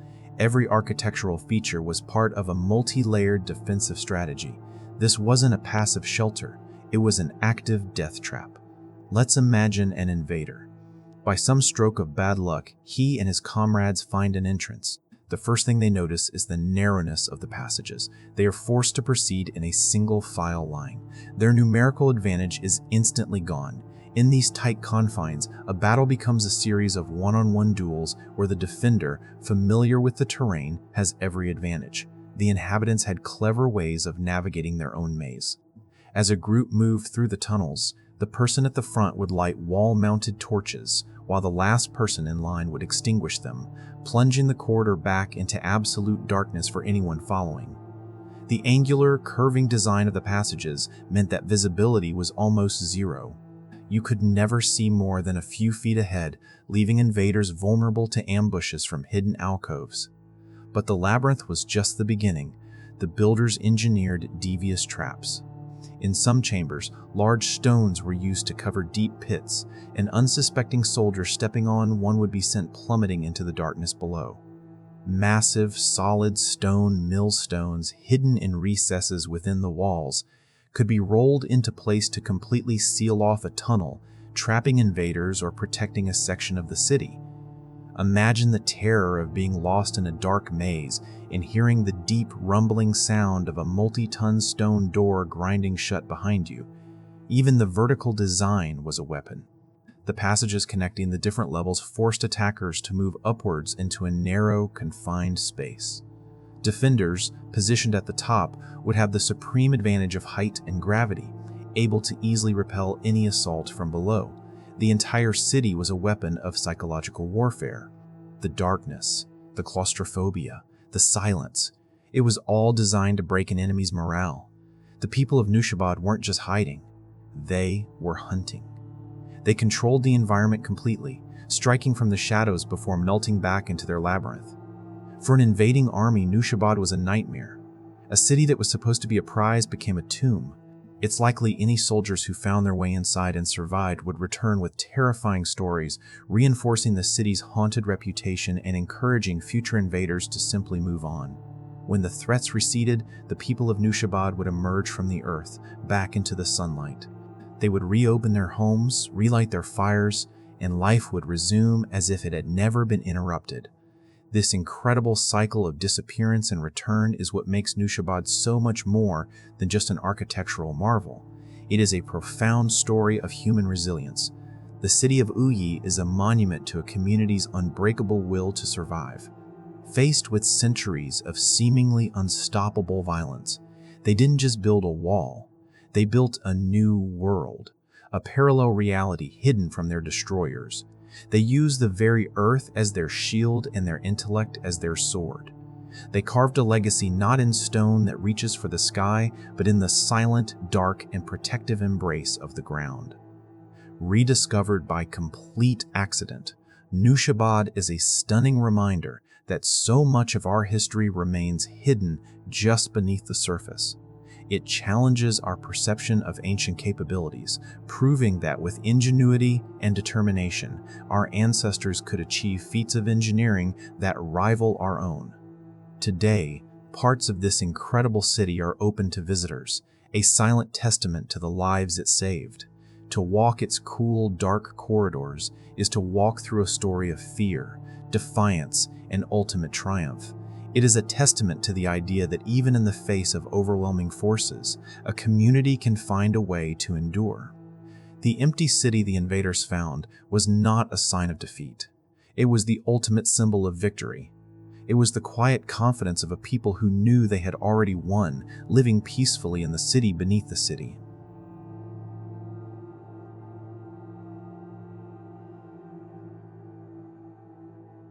Deep in the green heart of the Guatemalan jungle, a secret has been lying in wait for over 1,000 years.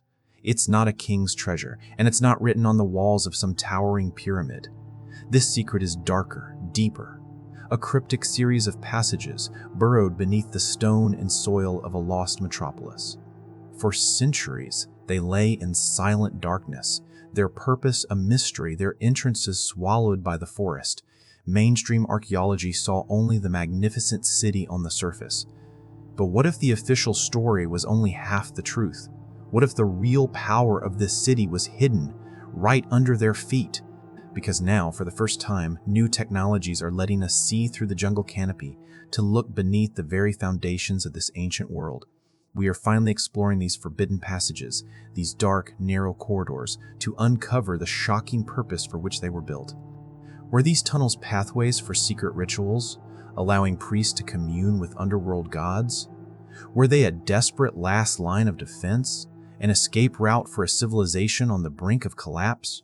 Or do they point to something else entirely, a secret that will rewrite everything we thought we knew about one of history's most enigmatic civilizations?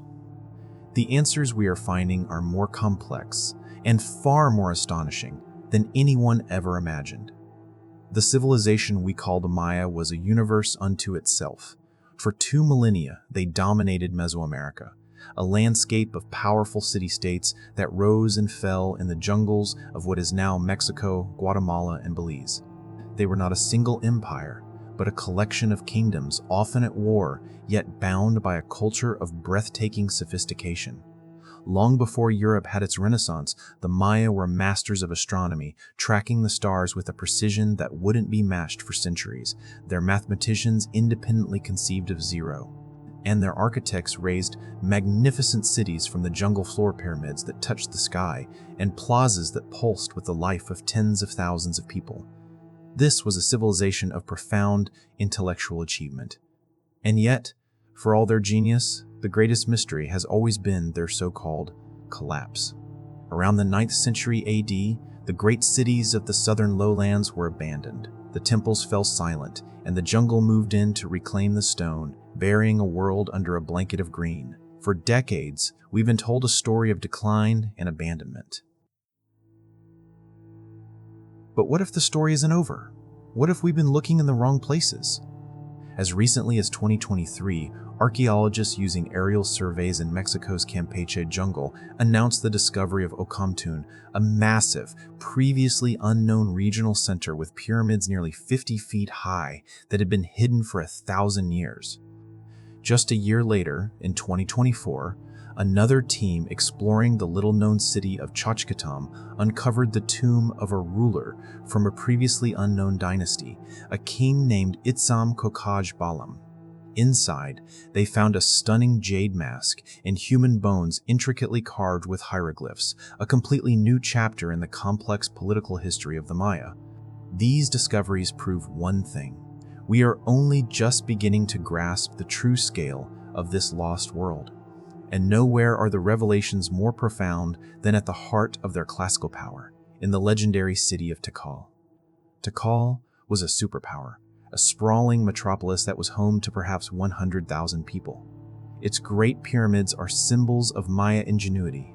For decades, archaeologists walked these plazas, studied these temples, and believed they understood the city. They were wrong. They were only seeing the surface. The real secret of Tikal lay hidden right under their feet. The story of Tikal's hidden world begins not with a bang, but with quiet, painstaking work in the city's royal heart, the central Acropolis. This massive, labyrinthine complex of palaces and courtyards was the command center of Tikal's kings, a place of ceremony and immense authority. As archaeologists cleared debris, they started noticing strange anomalies. Small, unassuming openings, often hidden in the corners of rooms or at the base of thick palace walls. At first, they were dismissed as drains or cellars, but they weren't. They were doorways into the earth. Explorers who first squeezed inside found themselves in a world of absolute blackness.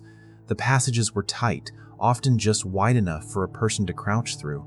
They were unadorned, cut from the bedrock with grim purpose. The air was thick and cool, a shocking contrast to the jungle heat above. These weren't grand public works. They felt secret, forbidden. They twisted and turned, connecting different buildings within the Acropolis, forming a subterranean web that mirrored the royal city above. The question was, why? Why would a civilization that built for the sky invest so much effort digging in the dark? Early theories were obvious. Storage? Unlikely. The chambers were too small. Servants' passages? Perhaps, but their layout hinted at something far more important.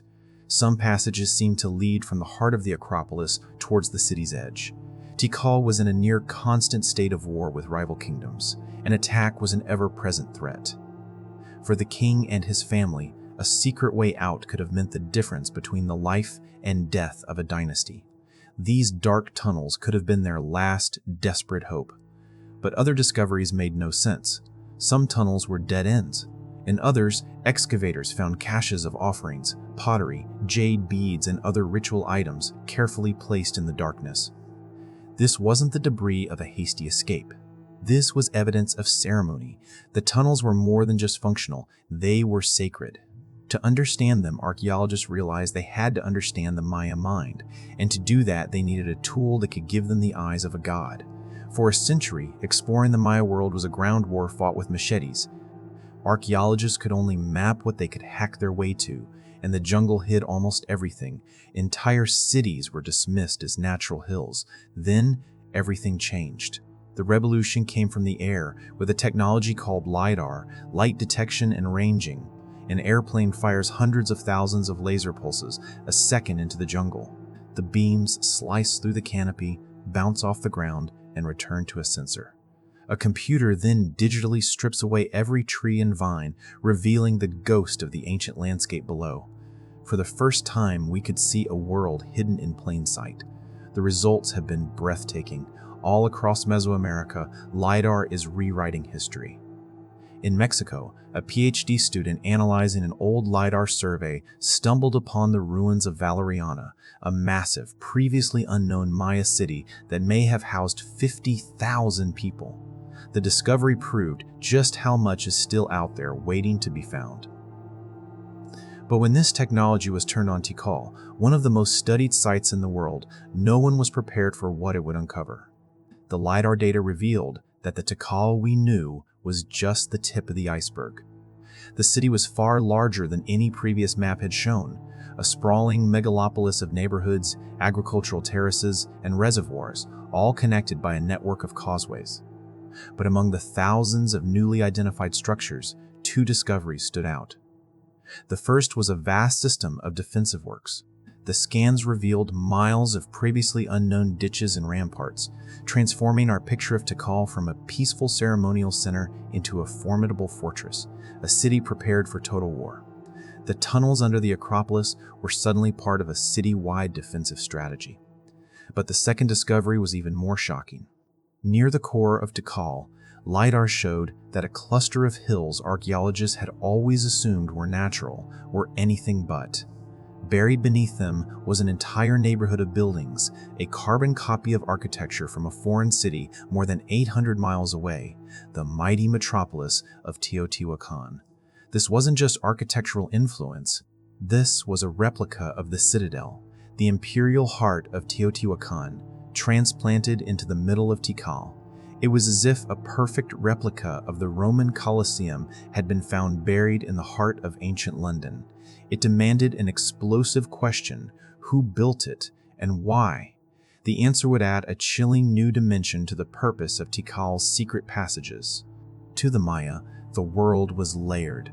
There was the celestial realm above, the earthly plane in the middle, and the dark, terrifying underworld below, known as Xibalba, the place of fright. Caves were physical portals to this underworld, sacred and dangerous openings where the veil between worlds was thin.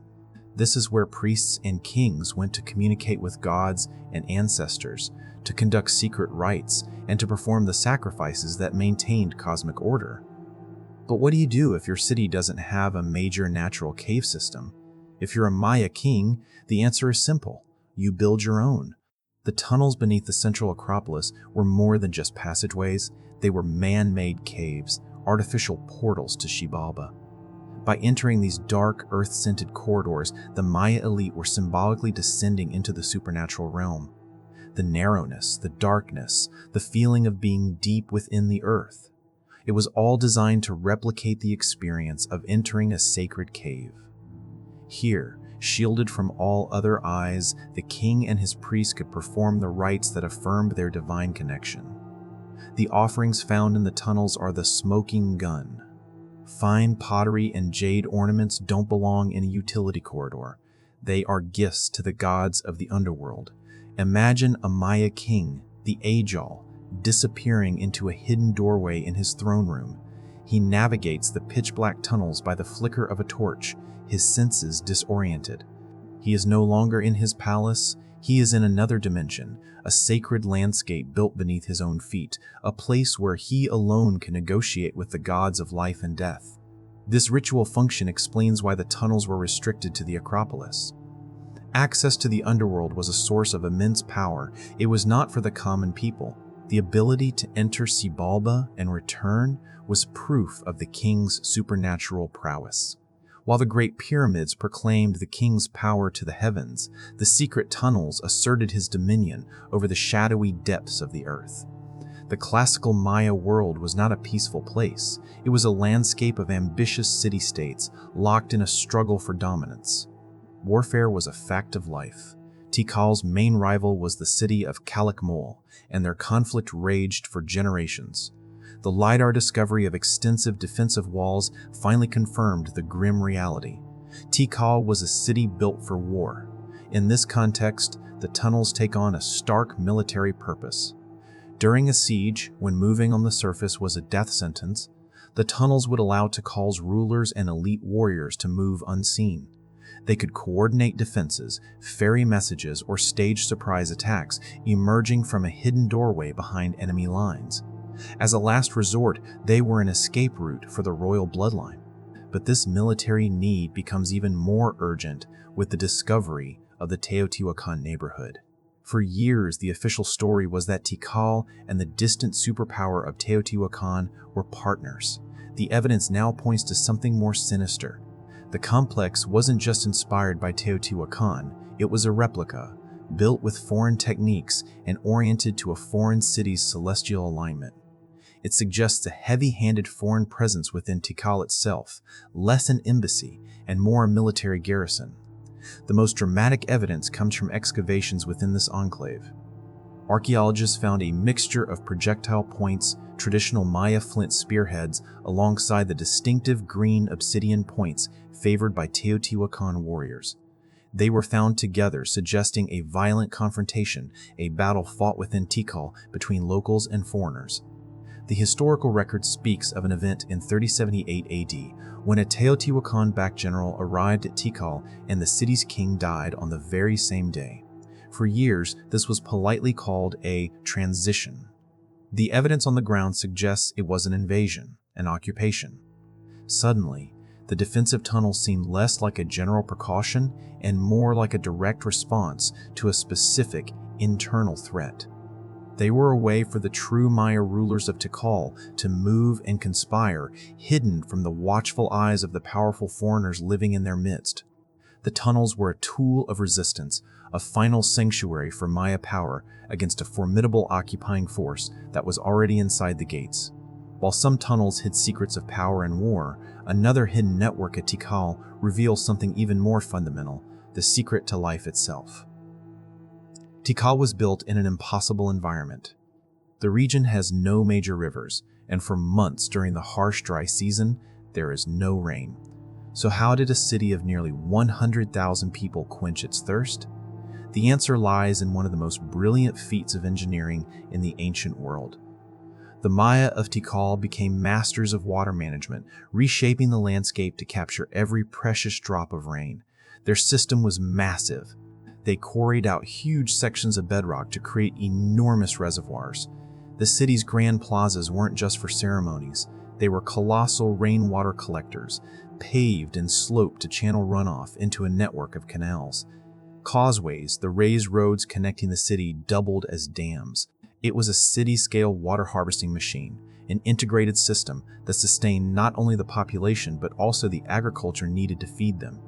This hidden watery world, a network of canals and reservoirs, was the true lifeline of Tikal. Without it, the city could not have existed. But the Mayas' genius didn't stop at just collecting the water. Their most shocking secret lay in how they kept it pure. For any city, securing water is only half the battle. Keeping it clean is the other half. Water stored in open reservoirs is a breeding ground for microbes. Even worse, the Maya may have been inadvertently poisoning themselves. A brilliant red pigment called cinnabar, a highly toxic mercury sulfide, was used to paint temples and palaces. Rain would wash this toxin directly into the reservoir system. The Maya faced a public health crisis. Their solution was so advanced, it has left modern scientists speechless. At the Corriental Reservoir, one of Tikal's most important water sources, archaeologists discovered an ancient water filtration system, the oldest known example of its kind in the Western Hemisphere. It was made of layers of quartz and a mineral called zeolite. Zeolite is a natural volcanic mineral with a porous honeycomb-like structure. In modern water treatment, it's prized for its ability to trap heavy metals, microbes, and other impurities. The Maya 2,000 years ago had figured this out. Their filter would have effectively trapped harmful bacteria and bonded with the dissolved mercury, removing the poison from their drinking water. What makes this even more incredible is that zeolite isn't found near Tikal. The closest source is a volcanic ridge about 18 miles away. This means the Maya had to identify the unique properties of this mineral, know where to find it, mine it, and then transport it back to the city to construct their filters. This wasn't an accident. This was the result of deliberate scientific inquiry. They had invented a technology that wouldn't be rediscovered for nearly 2,000 years, a hidden masterpiece of science that kept their great city alive. The story of Tikal is a story of layers. On the surface, the temples reach for the heavens. Beneath that, a city engineered for survival. And in the deepest parts, the hidden passages, a subterranean world with a complex, threefold purpose. They were sacred portals to the underworld, the source of a king's ritual power. They were strategic corridors, a network for defense and resistance in a violent world. And they were part of a wider landscape of genius that included water filtration systems that defy our timeline of scientific progress. Ritual, defense, and survival, all intertwined in the world beneath Tikal.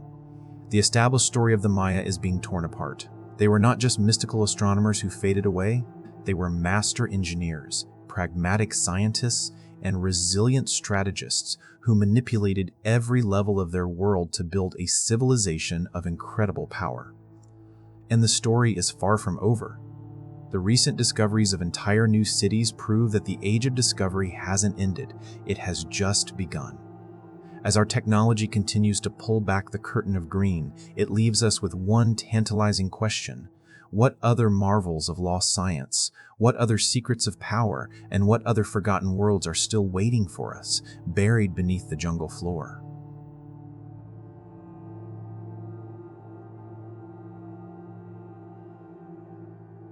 You're nearly 100 feet under the streets of Paris, surrounded by the bones of 6 million people.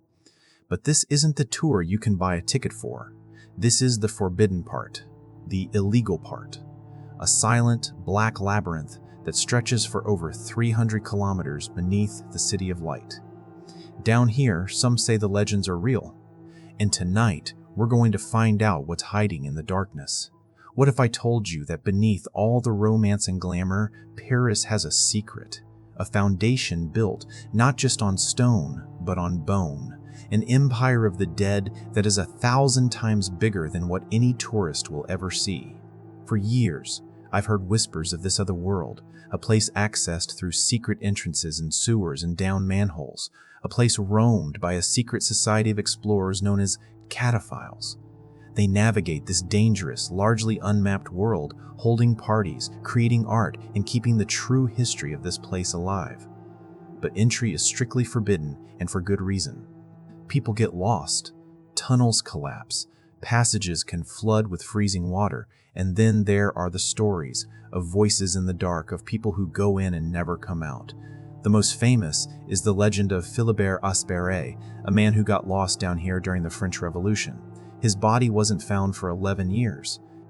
They say his ghost is now the protector of these tunnels, a constant reminder that down here, a wrong turn can be your last. For months, I searched, trying to find a way in, a guide I could trust. Most cataphiles are secretive, unwilling to bring outsiders into their world. But finally, I made contact with a man we'll call Antoine. He's been exploring these tunnels for over a decade. He knows the paths, the history, and the dangers. Tonight, he's taking me in. Our goal is to get past the known cataphile hangouts, deeper than I've ever seen anyone go on camera, to find a specific set of rooms that date back to one of the city's darkest chapters. This isn't about breaking rules. This is about uncovering a history that Paris has tried to bury. The air on the surface is cold, but the feeling in my gut is colder. We're in an unassuming part of Paris, far from the glowing lights of the Eiffel Tower. Antoine, dressed like a construction worker, looks at me with a serious expression. Once we go down, there is no phone signal, no GPS, no help, he says in a low voice. You have 2 headlamps. Your backup has a backup. You listen to me, you watch your step, and you respect the dead. Understood? I just nod, my heart pounding against my ribs. He leads me over a fence and along a set of abandoned railway tracks. The city hums behind us, oblivious. Then he stops. In the gravel, there's a heavy, circular piece of metal, a manhole cover. Antoine pulls a tool from his bag, and with a grunt, he pries the lid open. A wave of cool, earthy air washes over us. It smells like damp stone and centuries of silence. Quickly, he urges. The flicks, the catacombs, as the explorers call them, they patrol these areas. There's no time to second guess. I swing my legs into the hole, my feet finding the top rung of a rusty, narrow ladder. The darkness below is absolute, a physical presence that seems to swallow the beam of my headlamp. I descend, rung by slippery rung. 20 meters is a long way down. It feels like descending through time. The sounds of the city fade, replaced by the dripping of water and the frantic beat of my own heart. My boots finally hit solid ground. We're in a small, circular brick chamber. Antoine jumps down behind me, and with a deafening clang, he pulls the manhole cover shut from below. We are sealed in. The blackness is total. For a second, I feel a surge of primal panic. Then, Antoine clicks on his headlamp. A powerful beam cuts through the void, revealing a narrow tunnel stretching away from us. Welcome, he says, a slight smile on his face, to the real Paris. The first tunnels aren't what you expect. There are no bones. These are the ancient limestone quarries that Paris itself was built from. The walls are rough-hewn, covered in tool marks from the 15th century and graffiti from the 21st. Antoine points to faded black markings on the ceiling. Inspector's marks, he explains. After a series of collapses in the 1770s threatened to swallow entire neighborhoods, King Louis XVI sent teams down here to map and reinforce the tunnels. Every street name up above has a corresponding plate carved into the stone down here. We are literally walking under the foundations of history. We walk for what feels like an eternity, our world reduced to the bobbing circles of our headlamps. The silence is profound, broken only by our footsteps and the constant rhythmic dripping of water. Antoine moves with a practiced ease, but I'm constantly checking over my shoulder. It's impossible not to imagine you're being watched. After about an hour, the character of the tunnels changes. The air grows still, heavier. Antoine stops and points his light at a phrase carved into the stone above a low archway. Arrête! C'est ici l'empire de la mort. Stop! This is the empire of death. This is the official entrance to the ossuary, but we are miles away from the tourist section. We duck through the archway, and I'm not prepared for what I see. My headlamp sweeps across a wall made entirely of human bones. Femurs and tibias stacked in meticulous, horrifying layers. And skulls. Hundreds of them, their empty eye sockets staring out into the darkness. Unlike the sanitized displays in the public catacombs, this is raw. Bones are jumbled in heaps, spilling out onto the floor. It's a mass grave stretching into the darkness beyond my light. Over 6 million people, Antoine says softly. They were moved here starting in the late 18th century. He tells me the history as we walk. like Paris was facing a crisis. Its cemeteries, like the notorious Holy Innocents Cemetery, were overflowing, poisoning the city. So, from 1786, for decades, a grim procession took place every night. Carts, draped in black, would carry the exhumed remains from the city's cemeteries down into these quarries. We are walking through the result of that decision. Every bone here was a person, a Parisian who lived, loved, and walked the streets above us. The sheer scale of it is impossible to comprehend. You feel the weight of 6 million souls. Antoine leads me off the main path, down a tunnel so low we have to crouch. He points to a small stone plaque nearly hidden. I lean in. Allais, Memoir. Defies, Aspert, Purdue, Dan CET Carrier. Le 3 November MDC CET. To the memory of Philibert Aspert, lost in this quarry on November 3rd, 1793. This is his tomb, Antoine says, the spot where they found him. He tells me the story. Philibert was a doorkeeper who entered the quarries looking for a hidden cellar of liquor. With only a single candle, he became hopelessly lost. 11 years later, quarry workers stumbled upon his skeleton, just a few hundred feet from an exit, identified only by the hospital keys still on his belt. They buried him right where he fell. Looking at the simple grave, a chill runs through me that has nothing to do with the temperature. To die down here, alone in the absolute dark, it's a fate beyond comprehension. We press on. At one point, we reach a flooded section. The water is black, still, and waist deep. Time for the waders, Antoine says, pulling them from his pack. Stepping into that icy water is a shock. You can't see the bottom, and with every step, you risk falling into a hidden well.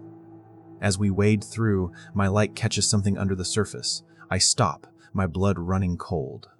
It's a skull, submerged and looking up at me. Antoine just nods. You have to be careful. Further in, we reach what he calls a chatière, or a cat hole. It's a passage so tight you can only get through by crawling on your stomach. As I wiggle through the damp passage, the rot pressing in on all sides, the thought of it collapsing is overwhelming. This is what it means to be truly underground. You are at the mercy of the earth. I spill out into another tunnel, gasping, covered in mud. We've passed the test. We're now in the deeper network. The deeper we go, the more the catacombs reveal themselves, not as just a tomb, but as a living space, a secret city. Antoine leads me to a large chamber with a long stone table and benches carved directly from the rock. Salle du Chateau, he announces, the castle room. The walls are covered in elaborate carvings, including a detailed miniature fortress. It's breathtaking. Cataphiles have spent thousands of hours down here creating their own world. People have parties here, concerts, Antoine explains. I see dozens of melted candle stubs and empty wine bottles neatly stacked in a corner. A whole subculture is thriving down here, a community built around a shared love for this forbidden realm. We pass another famous spot called La Plage, the beach, a room where the floor is covered in fine sand. But these are just waypoints. Our destination lies further. Antoine checks his own hand-drawn map, a complex web of lines and symbols. He points down a narrow, unmarked tunnel. This way. From here, we are off the known maps. The tunnels become older, rougher. The air is thick with the smell of wet clay. There are no more modern tags, only ancient mining symbols. It feels like we are the first people to walk here in centuries. After another 30 minutes, Antoine stops. He shines his light on a section of wall that looks like any other. But as I get closer, I see it. A faint symbol, almost completely eroded, a cross inside a circle. This is it, he whispers. He pushes on the wall. At first, nothing. Then, with a low groan of stone on stone, a section gives way, swinging inwards. My heart is hammering. We step through and find ourselves in a series of small, man-made rooms with concrete reinforcements. My headlamp beam falls on a stark, black inscription painted on the wall, in German, No Teotihuacan. Emergency exit. A German command bunker, Antoine says. Built during the occupation in World War II.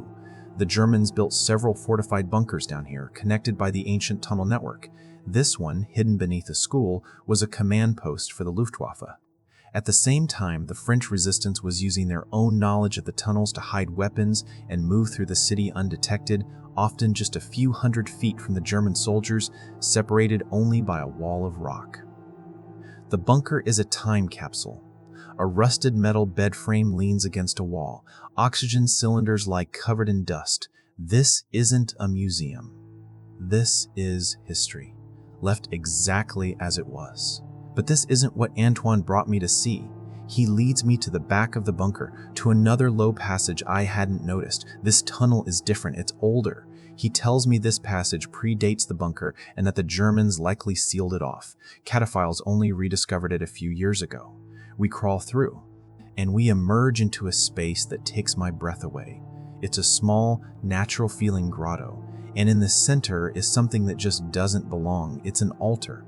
It appears to be carved from a single, massive piece of limestone. It's decorated with symbols that I don't recognize. They aren't Christian, they aren't Roman, they look like ancient, pagan-style spirals and figures. On the altar, someone has carefully arranged a collection of human skulls. Around them are what look like offerings, petrified flowers, and a small, corroded bronze amulet. What is this place? The official history of the catacombs has no record of anything like it. Antoine has heard only theories from other deep explorers. Could this have been some kind of sacred site found by the original quarry miners who chose to leave it untouched? Could the bones have been placed on the altar centuries later as a sign of respect? Why would it be hidden behind a Nazi bunker? This is the secret hidden within a secret, a story layered on top of a story. A pagan-like shrine inside a Roman-era quarry turned into an 18th century ossuary hidden behind a 20th century bunker. It's the entire history of Paris, of civilization, in one small, forgotten, and completely unexplained room. To be here, to witness this, is a profound connection to the generations that came before us. It's a reminder that the world we live in is just the latest layer. The real stories, the deep stories, are always buried. The journey back is a blur. The adrenaline gives way to a bone-wearying exhaustion. My backup headlamp starts to dim, a terrifying reminder of our vulnerability. But Antoine is a living compass, navigating the endless maze with an instinct that seems almost supernatural. After what feels like days, I hear a low, distant rumble. The metro. We are getting close. Finally, we reach another rusty ladder. Antoine unbolts the manhole cover, pushing it open. A sliver of gray pre-dawn light cuts through the darkness. The air that flows in smells of rain and exhaust, and it's the most wonderful smell in the world. We climb out into a deserted alleyway. We're dirty, exhausted, but safe. The city is just waking up. Standing there on the solid cobblestones, the 8 hours we spent underground feel like a dream. Did that really happen? Did we really find a mysterious altar hidden behind a Nazi bunker in a city of bones? Looking back at the sealed manhole cover, it's impossible to believe what lies just below. Paris is known as the City of Light, but I now know its true identity is far more complex. Its soul isn't just in its museums and monuments, it's in the darkness beneath. It's a city built on top of its own history, on the bones of its ancestors. Exploring the forbidden catacombs wasn't just about the thrill, it was about connection. It was about touching the past in a way no museum can allow. It was about understanding that for every story we are told, there are 1,000 others buried in silence, waiting to be found. What we saw down there, that hidden altar, is more than a curiosity. It's a question mark written in stone. A testament to the layers of human history that permeate this city, and a reminder that even in our modern world, ancient secrets are still sleeping right under our feet. Paris is a city of light, but maybe its truest, most profound story is written in the dark.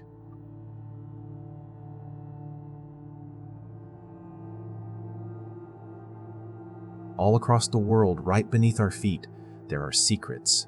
Forgotten stories and lost worlds locked away by time. But every now and then a key turns, a seal is broken, and the story we thought we knew is thrown into chaos.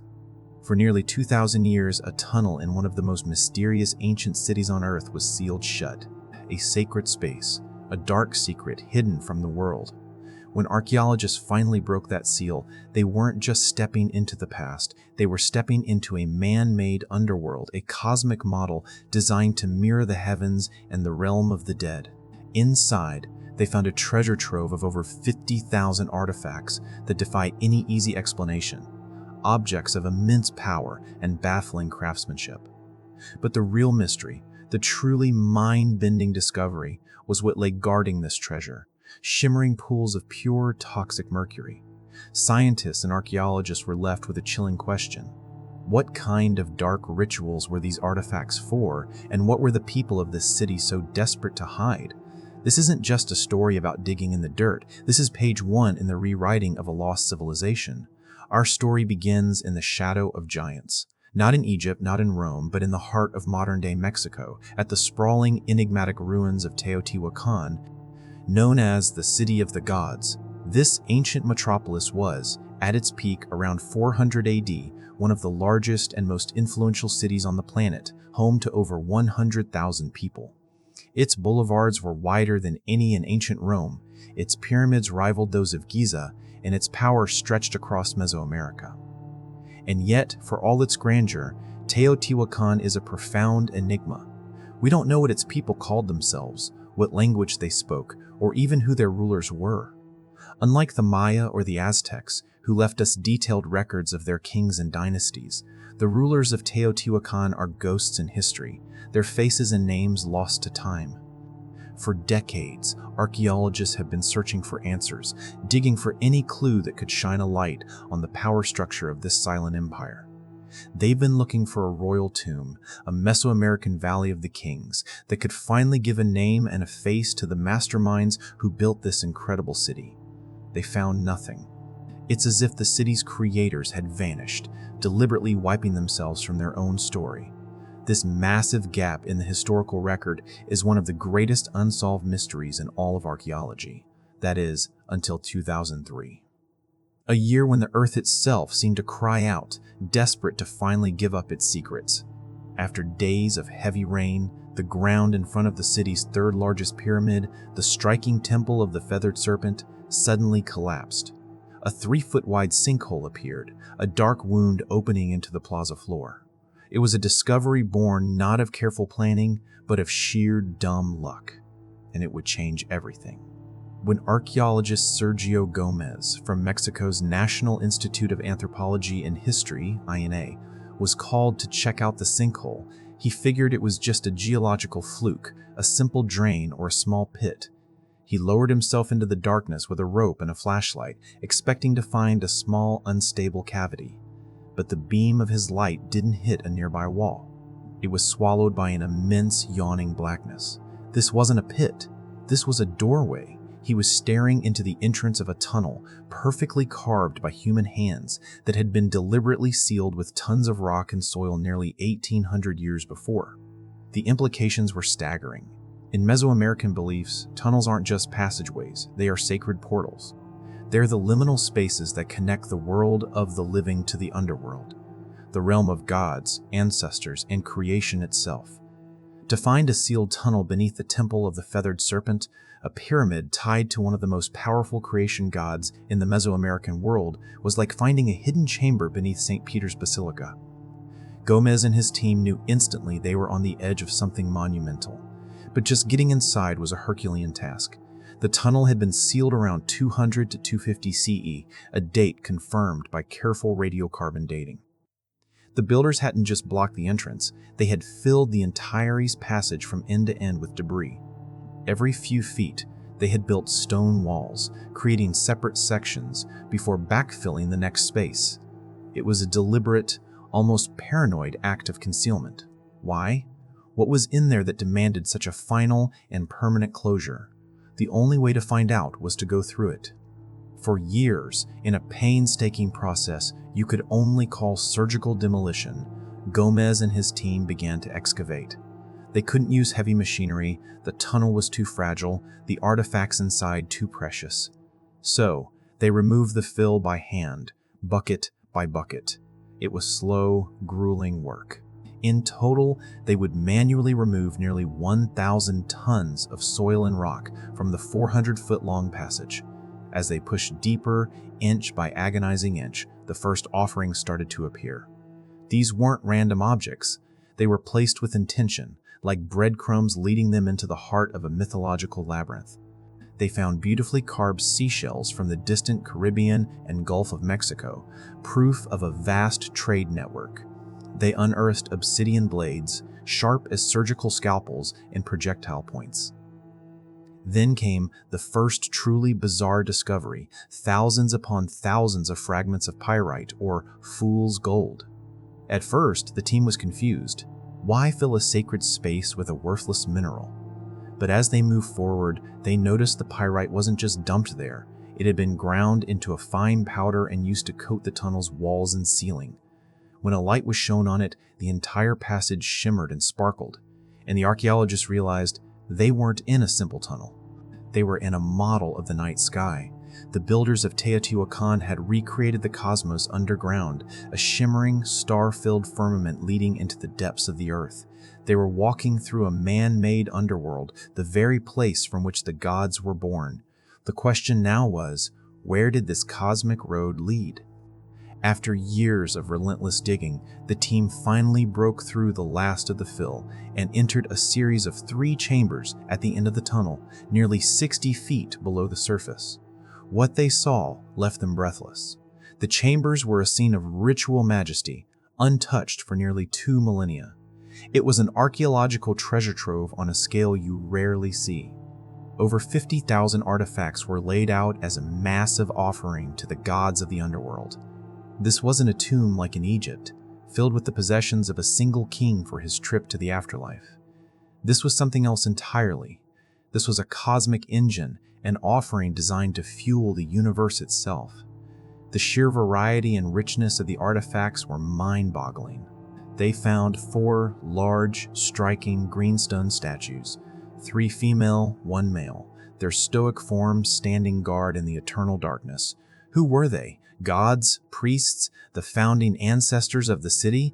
Their identity is still a mystery. Scattered around them were thousands of objects of immense value. Intricate jade figurines, carved with a precision that seems almost impossible for the time. Wooden boxes filled with engraved seashells, the bones of the most powerful predators in the Mesoamerican world, jaguars and pumas likely sacrificed in sacred rituals. There were even rubber balls, remnants of the sacred Mesoamerican ball game, a sport that was less a game and more a ritual reenactment of the cosmic battle between life and death. The preservation was extraordinary. Because the tunnel was so perfectly sealed, it created a low-oxygen, high-humidity environment that acted as a time capsule. Archaeologists found organic materials that should have turned to dust centuries ago. Seeds from various plants, fragments of textiles, and even pieces of wood were perfectly preserved. Most astonishingly, they found what looked like fragments of human skin, a discovery so rare it sent shockwaves through the scientific community. It was a level of preservation that offered a direct, tangible link to the people who performed these rituals 1,800 years ago. Every object deepened the mystery. The shells from the Caribbean, the jade from as far away as Guatemala, these were not local items. They spoke of a city at the center of a continental network, a power that could command the most precious resources from hundreds of miles away, only to bury them in a hole in the ground. It was an act of conspicuous consumption on a divine scale. Every object was steeped in cosmological meaning, a piece of a puzzle representing the Teotihuacan view of the universe. The jade and greenstone symbolized fertility and life. The jaguar bones represented power and the sun's journey through the underworld. The entire collection was a physical prayer, a material map of their spiritual world. But as the team carefully documented this incredible hoard, they noticed something else.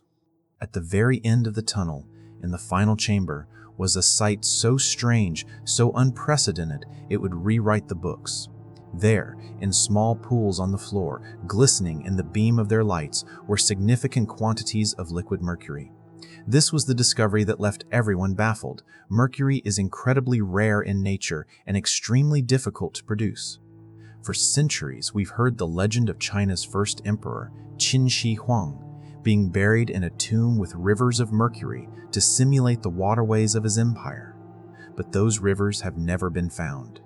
Here in Mexico, Sergio Gomez and his team had found the real thing, the largest quantity of liquid mercury ever discovered in an archaeological site in the New World. The presence of the mercury was both magical and terrifying. It's a highly toxic substance, and its presence posed a real danger to the excavators. But to the people of Teotihuacan, it must have held a profound spiritual power.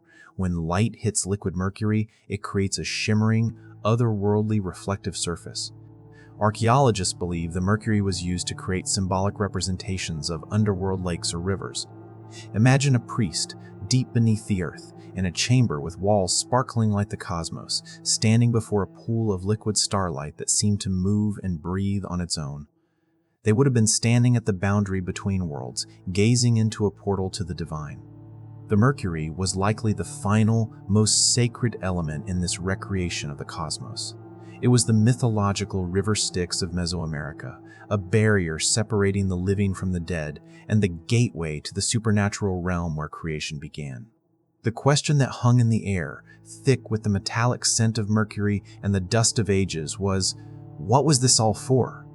Why build such an elaborate underworld, fill it with an impossible fortune of sacred artifacts, and then seal it away forever? Archaeologists have two main theories, and both are revolutionary.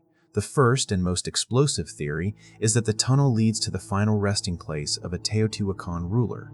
This is the holy grail of Teotihuacan archaeology. As we said, no tomb of a Teotihuacan king has ever been found. The sheer scale and richness of the offering in the tunnel far exceed anything found at Teotihuacan before. Such a monumental effort, culminating in a symbolic underworld river of mercury, seems fitting for the burial of a founding father or a god king. Gomez and his team believe the three chambers might be an antechamber, and that the true tomb lies hidden in a crypt directly beneath the center of the pyramid above. The mercury pools could be the final magical barrier, the last "do not cross" sign before entering the sacred resting place of a ruler. If they're right, it would be the most important discovery in Mesoamerican archaeology in a century.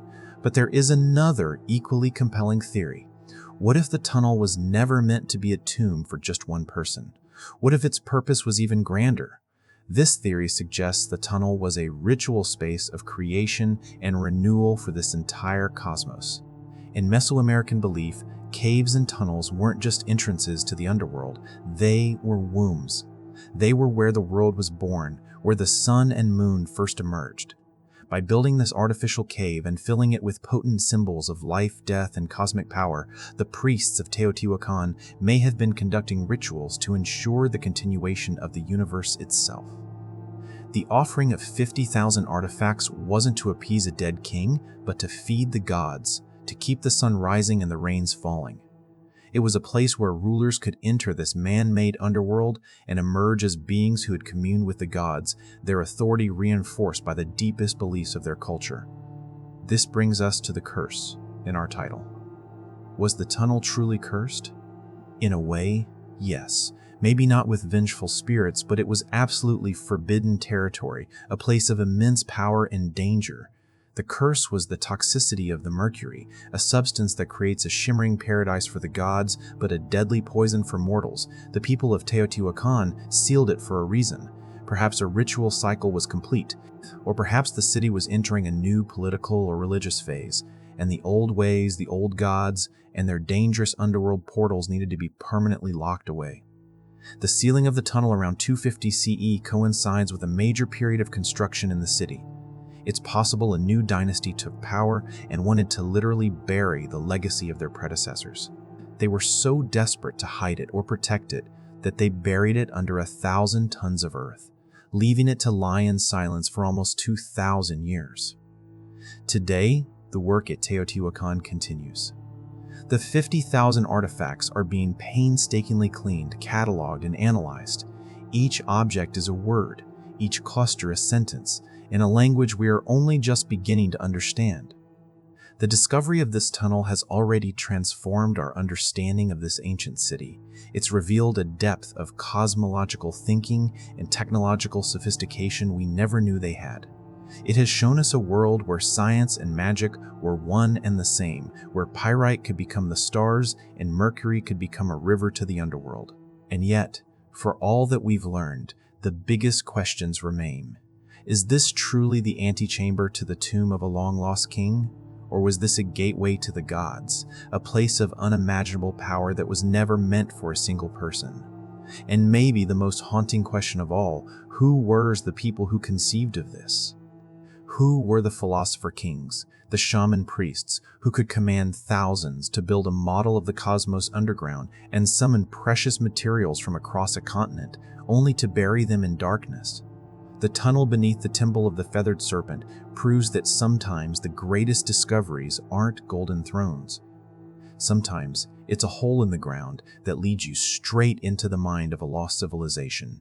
It's a reminder that history is not a static, settled thing. It is a living mystery, and its greatest secrets are often lying just beneath the surface, waiting for the rain to fall and for someone brave enough to step into the darkness.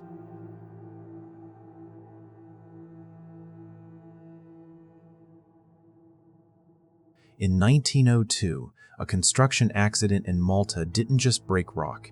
It broke open a secret that had been sealed for 6,000 years. A subterranean tomb, a labyrinth holding the remains of an estimated 7,000 people. But that wasn't the most shocking part of the story. Whispers began to circulate of skulls found within, skulls unlike any human skulls ever seen. Elongated, strangely shaped, some even said they were alien. For more than a century, the truth of what was found in the Ħal-Saflieni Hypogeum has been debated, clouded by rumors of a cover-up. So, what really happened to Malta's forbidden tomb and its so-called alien skulls? Our story begins, not in some grand museum or a famed explorer's journal, but on an ordinary street in the quiet town of Paola, Malta. The year is 1902. The island's population is growing and new homes are needed. A team of workers is busy cutting cisterns into the soft limestone that forms the island's foundation. It's hard work, but nothing unusual, until one moment changes everything. With a sickening crunch, the ground gives way. A pickaxe doesn't hit solid rock, it punches through into nothing, a void, a darkness that seems to swallow the light and exhale a cool, ancient air. The workers gather around the hole they've just made. This isn't a sinkhole. It's not a natural cave. The walls are too smooth, the shapes too deliberate. They've stumbled upon something made by human hands, something that has been waiting in total silence for millennia. At first, there's confusion, followed by a clumsy attempt to hide the discovery.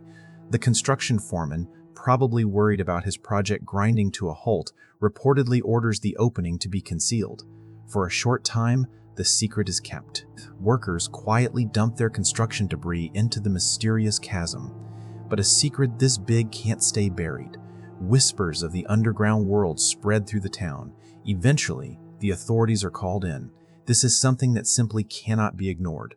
What they had found was the Ħal-Saflieni Hypogeum. The name simply means underground in Greek, but this was no cellar.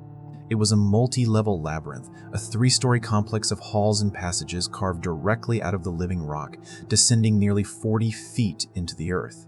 It was a discovery that would rewrite Malta's history and confront archaeology with one of its most profound mysteries.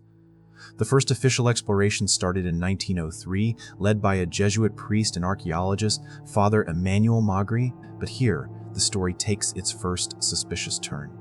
Father Magri led the initial work, but he did so without the kind of rigorous documentation we'd expect today. Then, in 1907, he died unexpectedly while on a trip to Tunisia. In a twist that has fueled conspiracy theories ever since, all of his field notes, every single observation he made about the tomb's original state were reported lost. Think about that. The first modern man to see this untouched world, the only person to witness its contents before they were disturbed, is gone, and with him, all his knowledge. This loss of crucial data is a gaping hole in the historical record. What did Father Magri see in those first few years? What did he find that was never passed on? His successor, the respected archaeologist Sir Themistocles Zamet, would take over and conduct a far more scientific excavation, but the damage was done. In that initial, poorly documented phase, an unknown number of artifacts and human remains were cleared out, discarded, and lost forever without being catalogued. The story of the Hypogeum, from its very beginning, is a story of missing pieces. When Sir Themistocles Zamet began his methodical work, the true, mind-boggling scale of the site started to reveal itself. This wasn't just a tomb. It was an acropolis, a city of the dead. And its population was staggering. As Zamet's team cleared away the debris, a horrifying and awe-inspiring picture emerged. Bones. Piles upon piles of human bones. They weren't arranged in neat, individual graves. The remains were commingled, heaped together in a chaotic jumble. The intense humidity of the underground environment had done its work over thousands of years. Many of the bones were so fragile they turned to dust with the slightest touch. This made a precise count impossible, but based on the density of the remains, Zamet made a stunning calculation. The Hypogeum may have held the remains of as many as 7,000 individuals. Let's pause on that number for a moment. The Hypogeum was active from roughly 4,000 to 2,500 BC. This is the Neolithic, the Late Stone Age. The entire living population of the Maltese Islands back then was likely only a few thousand people. To find a single burial site for 7,000 suggests this wasn't just a local cemetery. It must have been a central sanctuary, a holy place where generations upon generations were brought for their final journey. So what was that journey? Archaeologists now believe a complex, multi-stage burial ritual was practiced. A person who died was likely not brought directly into the tomb. First, their body was probably laid out elsewhere, exposed to the elements, allowing nature to perform the slow work of returning flesh to earth. Only after this process was complete were the dry bones collected. And then, something extraordinary was done.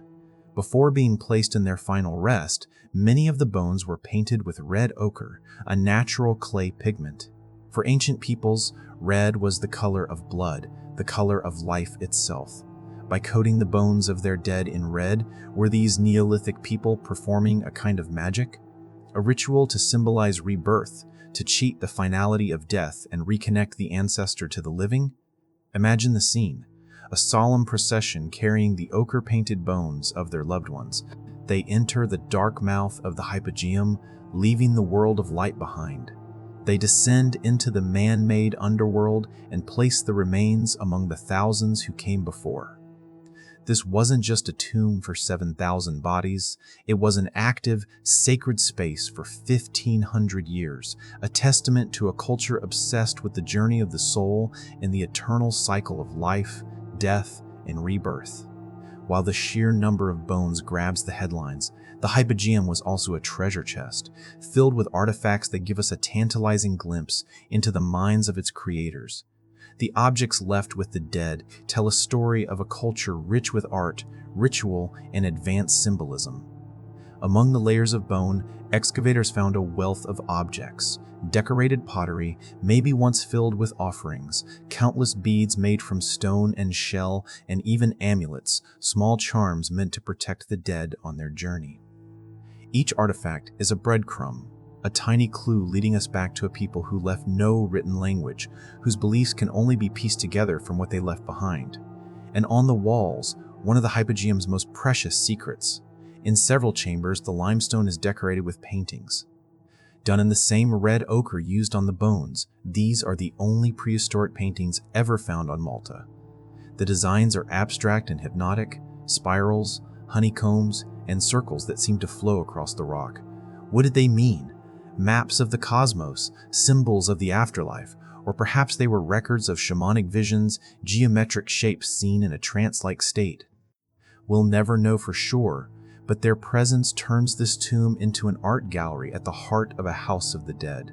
But of all the treasures, one small figurine stands apart, an object so famous it has become an icon of ancient Malta. She is known as the Sleeping Lady. Discovered in one of the Hypogeum's pits, she is small enough to fit in your hand, but carries an immense weight of meaning. It shows a corpulent woman lying on her side on a couch, seemingly in a deep sleep. Her hips and thighs are exaggerated, leading many to see her as a mother goddess, a symbol of fertility and life. But is she sleeping, or is she dead? Is her slumber the eternal rest of the 7,000 souls buried here? Or does her powerful form, a clear symbol of life, suggest that death is merely a sleep from which we will awaken? The sleeping lady seems to embody the core beliefs of the Hypogeum, a deep connection between death, sleep, and rebirth, perhaps overseen by a powerful female deity. She is a silent, mysterious testament to a complex spiritual world we can only barely comprehend. Now we arrive at the heart of the controversy, the element that turned the Hypogeum from a fascinating archaeological site into a modern legend: the elongated skulls. The story goes that among the thousands of remains, the original excavators found dozens of skulls that were not shaped like ours.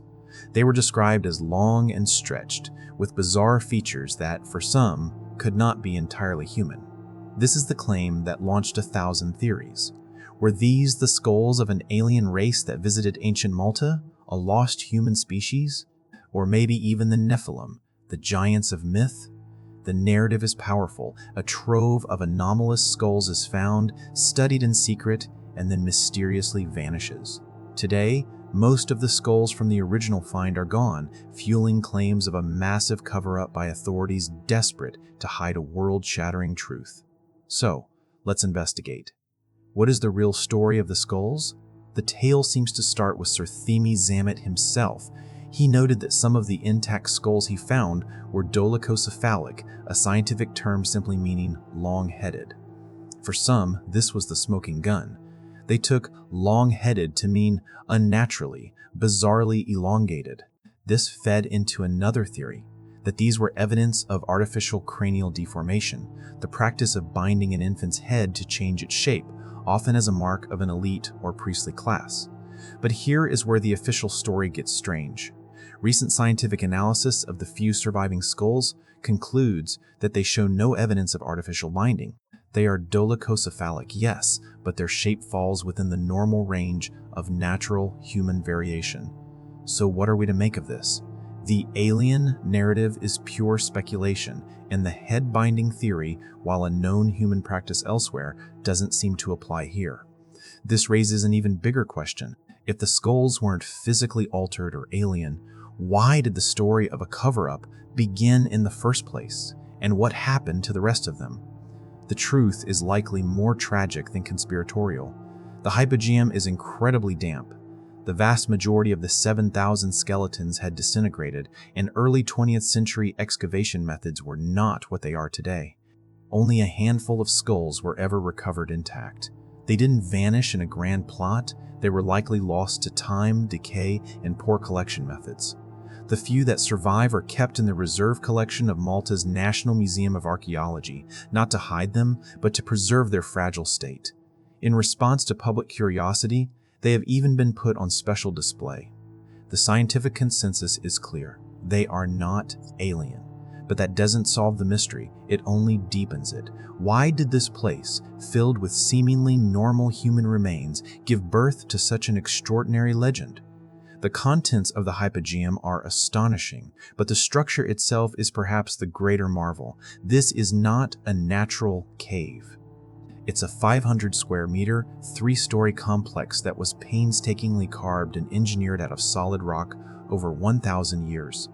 And it was all done with the most primitive tools imaginable: antlers, flint, and obsidian, hard rocks, and animal bones.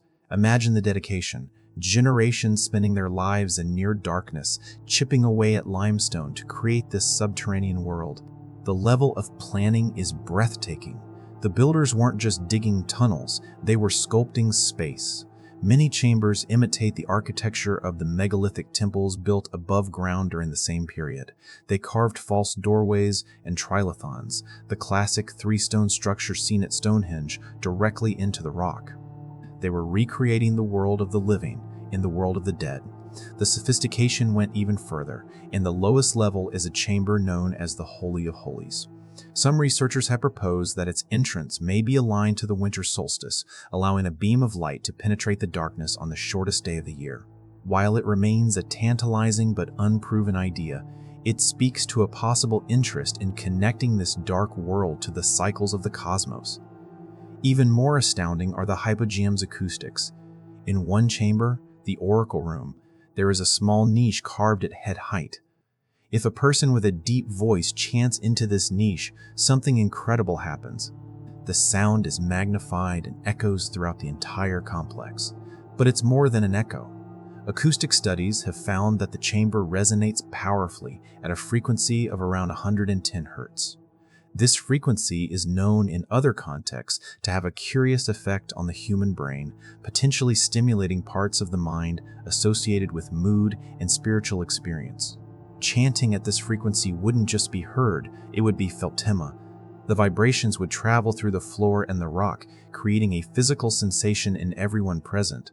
Was this tomb a ritual machine? An instrument tuned to a specific frequency to help induce a trance-like state? It seems the builders combined darkness, art, and sound to create an incredibly powerful environment, a true gateway between worlds. This brings us to the final part of our title, Forbidden. While the word suggests a secret the government is hiding, the reality is a matter of preservation, not conspiracy. This 6,000-year-old marvel is unbelievably fragile. After millennia in a sealed, stable environment, its discovery in 1902 exposed it to the modern world, and it immediately began to die. The greatest threat is us. Every time we breathe, we release carbon dioxide, moisture, and heat. Inside the delicate microclimate of the Hypogeum, this is a catastrophe. The moisture encourages algae and mold to grow on the rock, which can permanently destroy the priceless red ochre paintings. By the 1980s, the damage was so severe that the site was on the verge of being lost. In a desperate act of conservation, the Hypogeum was closed to the public entirely from 1991 to 2000. For nearly a decade, scientists worked to stabilize the site, installing an environmental control system to regulate the temperature and humidity. When it finally reopened, it was under the strictest conditions possible. Only 80 people are allowed inside each day, in small groups of 10. This isn't to hide the truth, it's to ensure the site survives. The immense demand for tickets, which sell out months in advance, only adds to its mystique and its forbidden reputation. The tomb isn't forbidden because of what it holds, but because of what it is. An irreplaceable relic from a distant past, a whisper from a lost world that could be silenced forever by a single careless breath. So, what have we found in Malta's Forbidden Tomb? We started with a sensational story, an accidental discovery, 7,000 bodies, and alien skulls. As we peeled back the layers of myth, we found a story that is, in its own way, even more remarkable. We found a civilization that, for 1,500 years, built a subterranean city for its dead. We learned of their rituals, painting the bones of their ancestors with red ochre as a plea for rebirth. We saw their artistry in the serene, sleeping lady and the mysterious paintings on the walls. We investigated the alien skulls and found that the reality is more complex than the myth, that the skulls fall within normal human variation, making the century-long legend of their strangeness a mystery in itself. And we learned that the tomb is forbidden not to hide a conspiracy, but to protect its fragile existence. But does that explain everything? Does understanding the science diminish the wonder of why these people engineered this acoustic spiritual marvel? And with the first excavator's notes lost forever and most of the bones turned to dust, can we ever truly know the full story? The Ħal-Saflieni Hypogeum has given up some of its secrets, but many more remain, locked away in the silent, waiting darkness.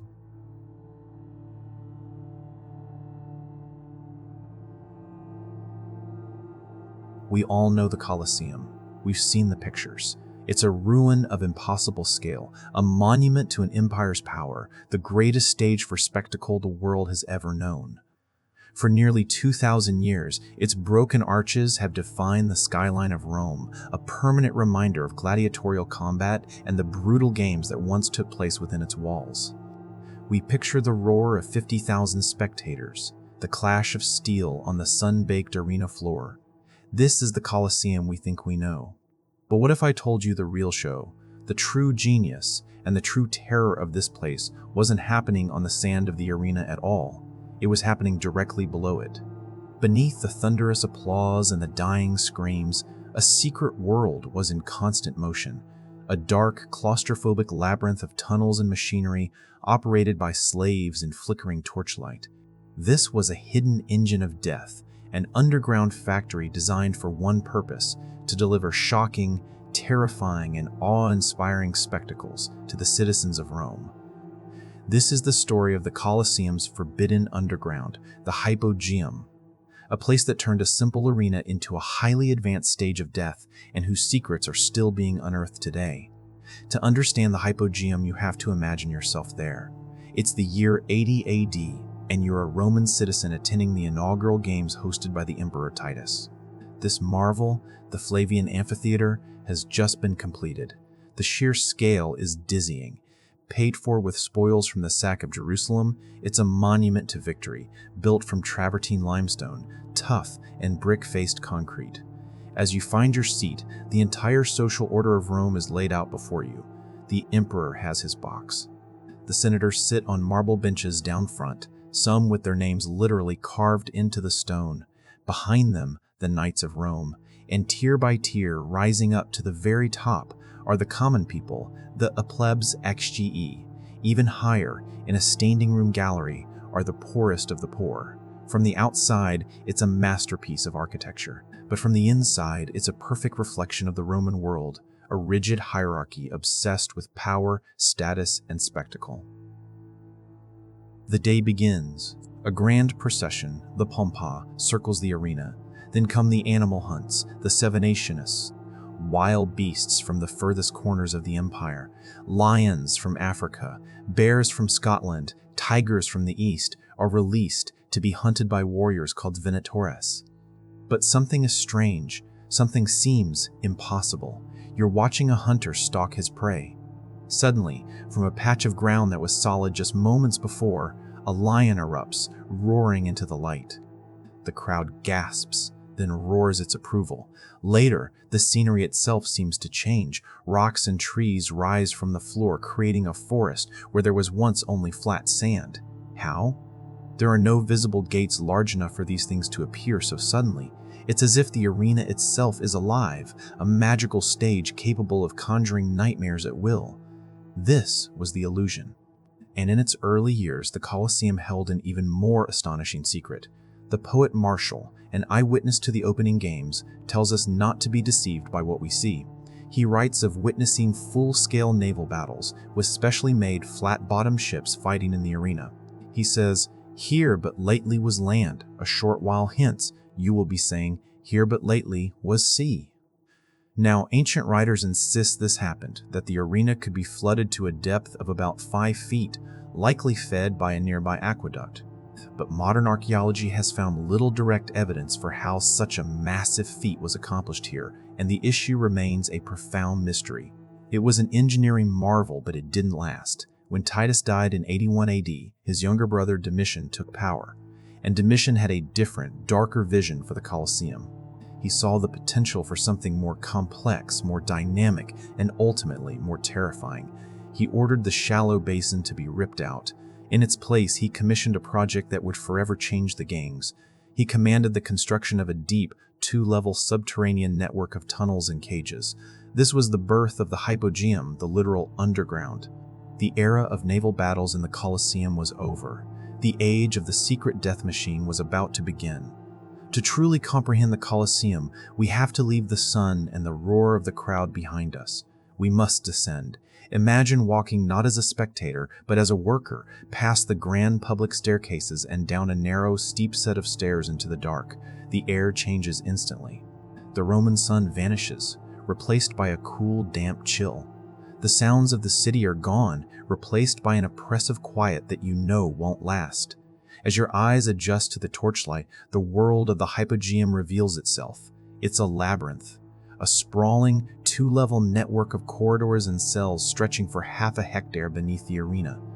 The construction is brutally functional, sturdy brick and heavy stone blocks, built to endure, not to be seen. A large central corridor runs the length of the arena, with countless other passages branching off, creating a disorienting maze.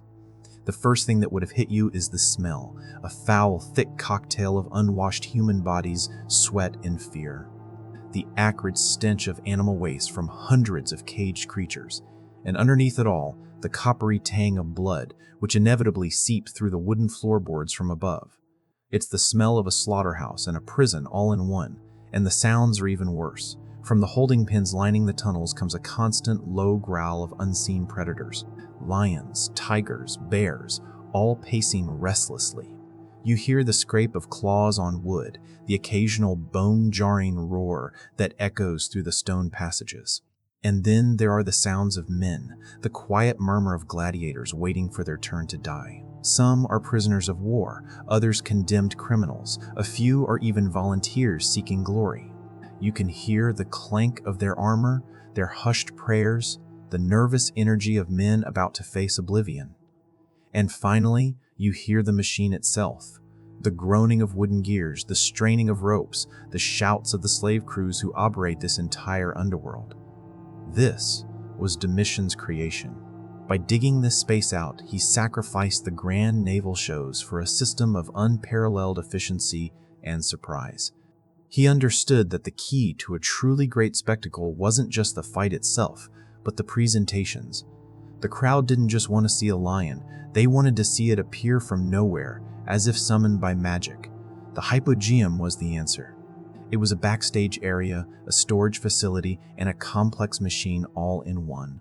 It separated the two worlds of the Colosseum, the bright, visible world of the spectacle, and the dark, hidden world of terror that made it all possible. This dark labyrinth was far more than just tunnels. It was a highly sophisticated machine. Roman engineering, famous for its aqueducts and roads, reached a new level of theatrical ingenuity here, 6 meters below the arena floor. The entire system was powered by human and animal muscle, coordinated with near-perfect precision by hundreds of unseen stagehands. The heart of this machine was a system of elevators and trapdoors. Domitian's original design included 28 separate lifts. Each was a wooden cage, large enough for a lion or a bear, connected to an ingenious hoisting mechanism. The driving force was the capstan, a large vertical wooden drum.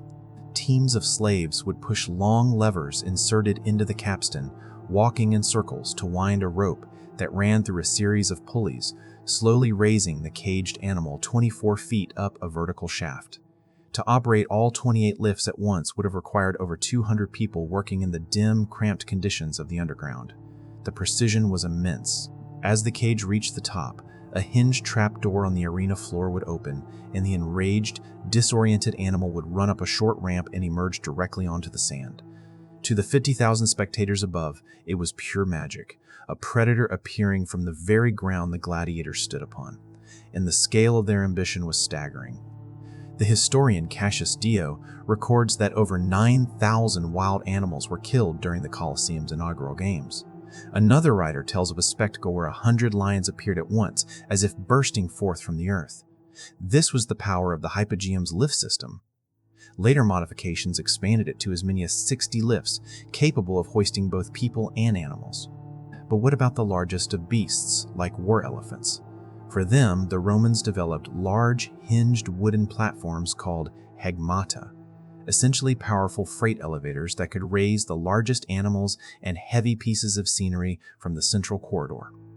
Imagine the shock of the crowd watching 2 gladiators fight, only to see the ground split open and an entire elephant rise into view. This machinery allowed the producers of the games to be true showmen. They could create entire landscapes. Using the larger platforms, stagehands could hoist fully grown trees and artificial hills onto the arena floor. In an instant, the Colosseum could transform from a desert to a forest. This allowed for reenactments of famous myths, often with a gruesome twist. The poet Martial describes a criminal forced to play the part of Orpheus, only for a bear to be released from a trapdoor to maul him to death.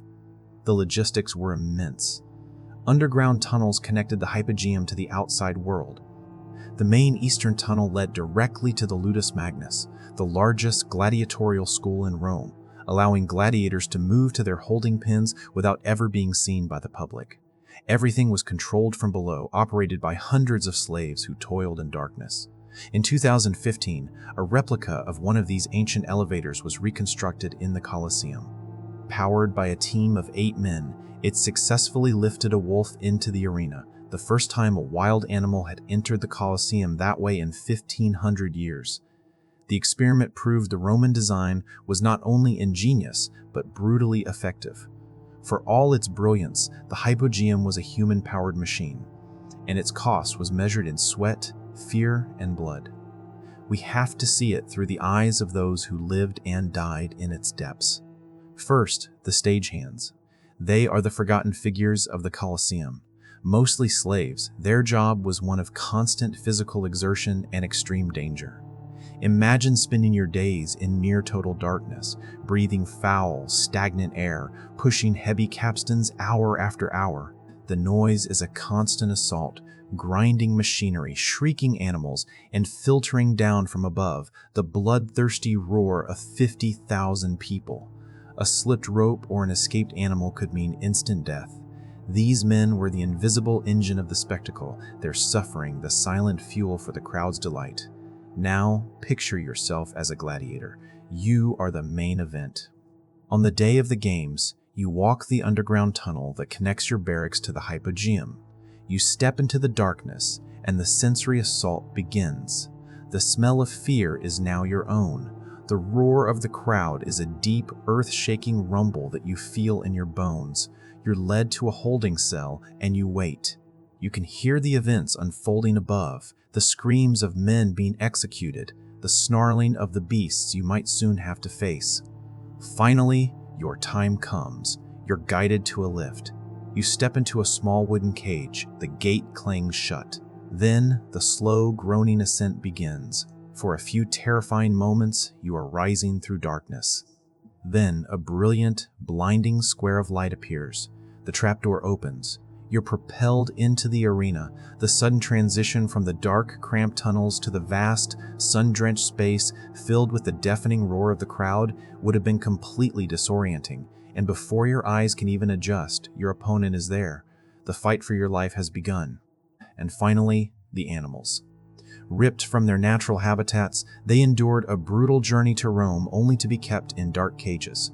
Confused, enraged, and starved to make them more aggressive, they were hoisted into a world of blinding light and deafening noise, only to be met by spears. They weren't living creatures, they were props for the bloody theater of the arena. The Hypogeum was a place that systematically processed living beings, both human and animal, and turned them into entertainment. Today, the wooden floor of the Colosseum is long gone. The Hypogeum, once a hidden, secret world, now lies exposed to the sky, a skeletal maze for tourists to gaze down upon. After the Roman Empire fell, it was filled in and buried for centuries, only fully excavated in modern times. What archaeologists have found is a story of constant evolution. They've identified at least 12 different modifications, with new lifts and mechanisms being added to keep up with the demand for spectacular violence. Recent discoveries, using technologies like LiDAR scans, have created the most detailed maps of this place ever, revealing the precise layout of the machinery. And excavations of drainage channels have unearthed objects lost by spectators, coins, hairpins, and even the remnants of their snacks like fruit pits and animal bones. It paints a vivid picture of an audience munching away while watching the carnage below. The Colosseum's Hypogeum was Rome's secret death machine. It was the hidden engine that made the impossible spectacles in the arena a brutal reality. It's a powerful testament to the idea that what we see on the surface is almost never the full story. The grandeur of the amphitheater, the cheers of the crowd, the glory of the emperor. It was all an illusion, built on a foundation of darkness, ingenuity, and immense human suffering. It reminds us that behind every great spectacle, there is often an unseen machine and an untold cost. The real story of the Colosseum was not written on the sand of the arena, but in the silent, waiting darkness of the forbidden world below.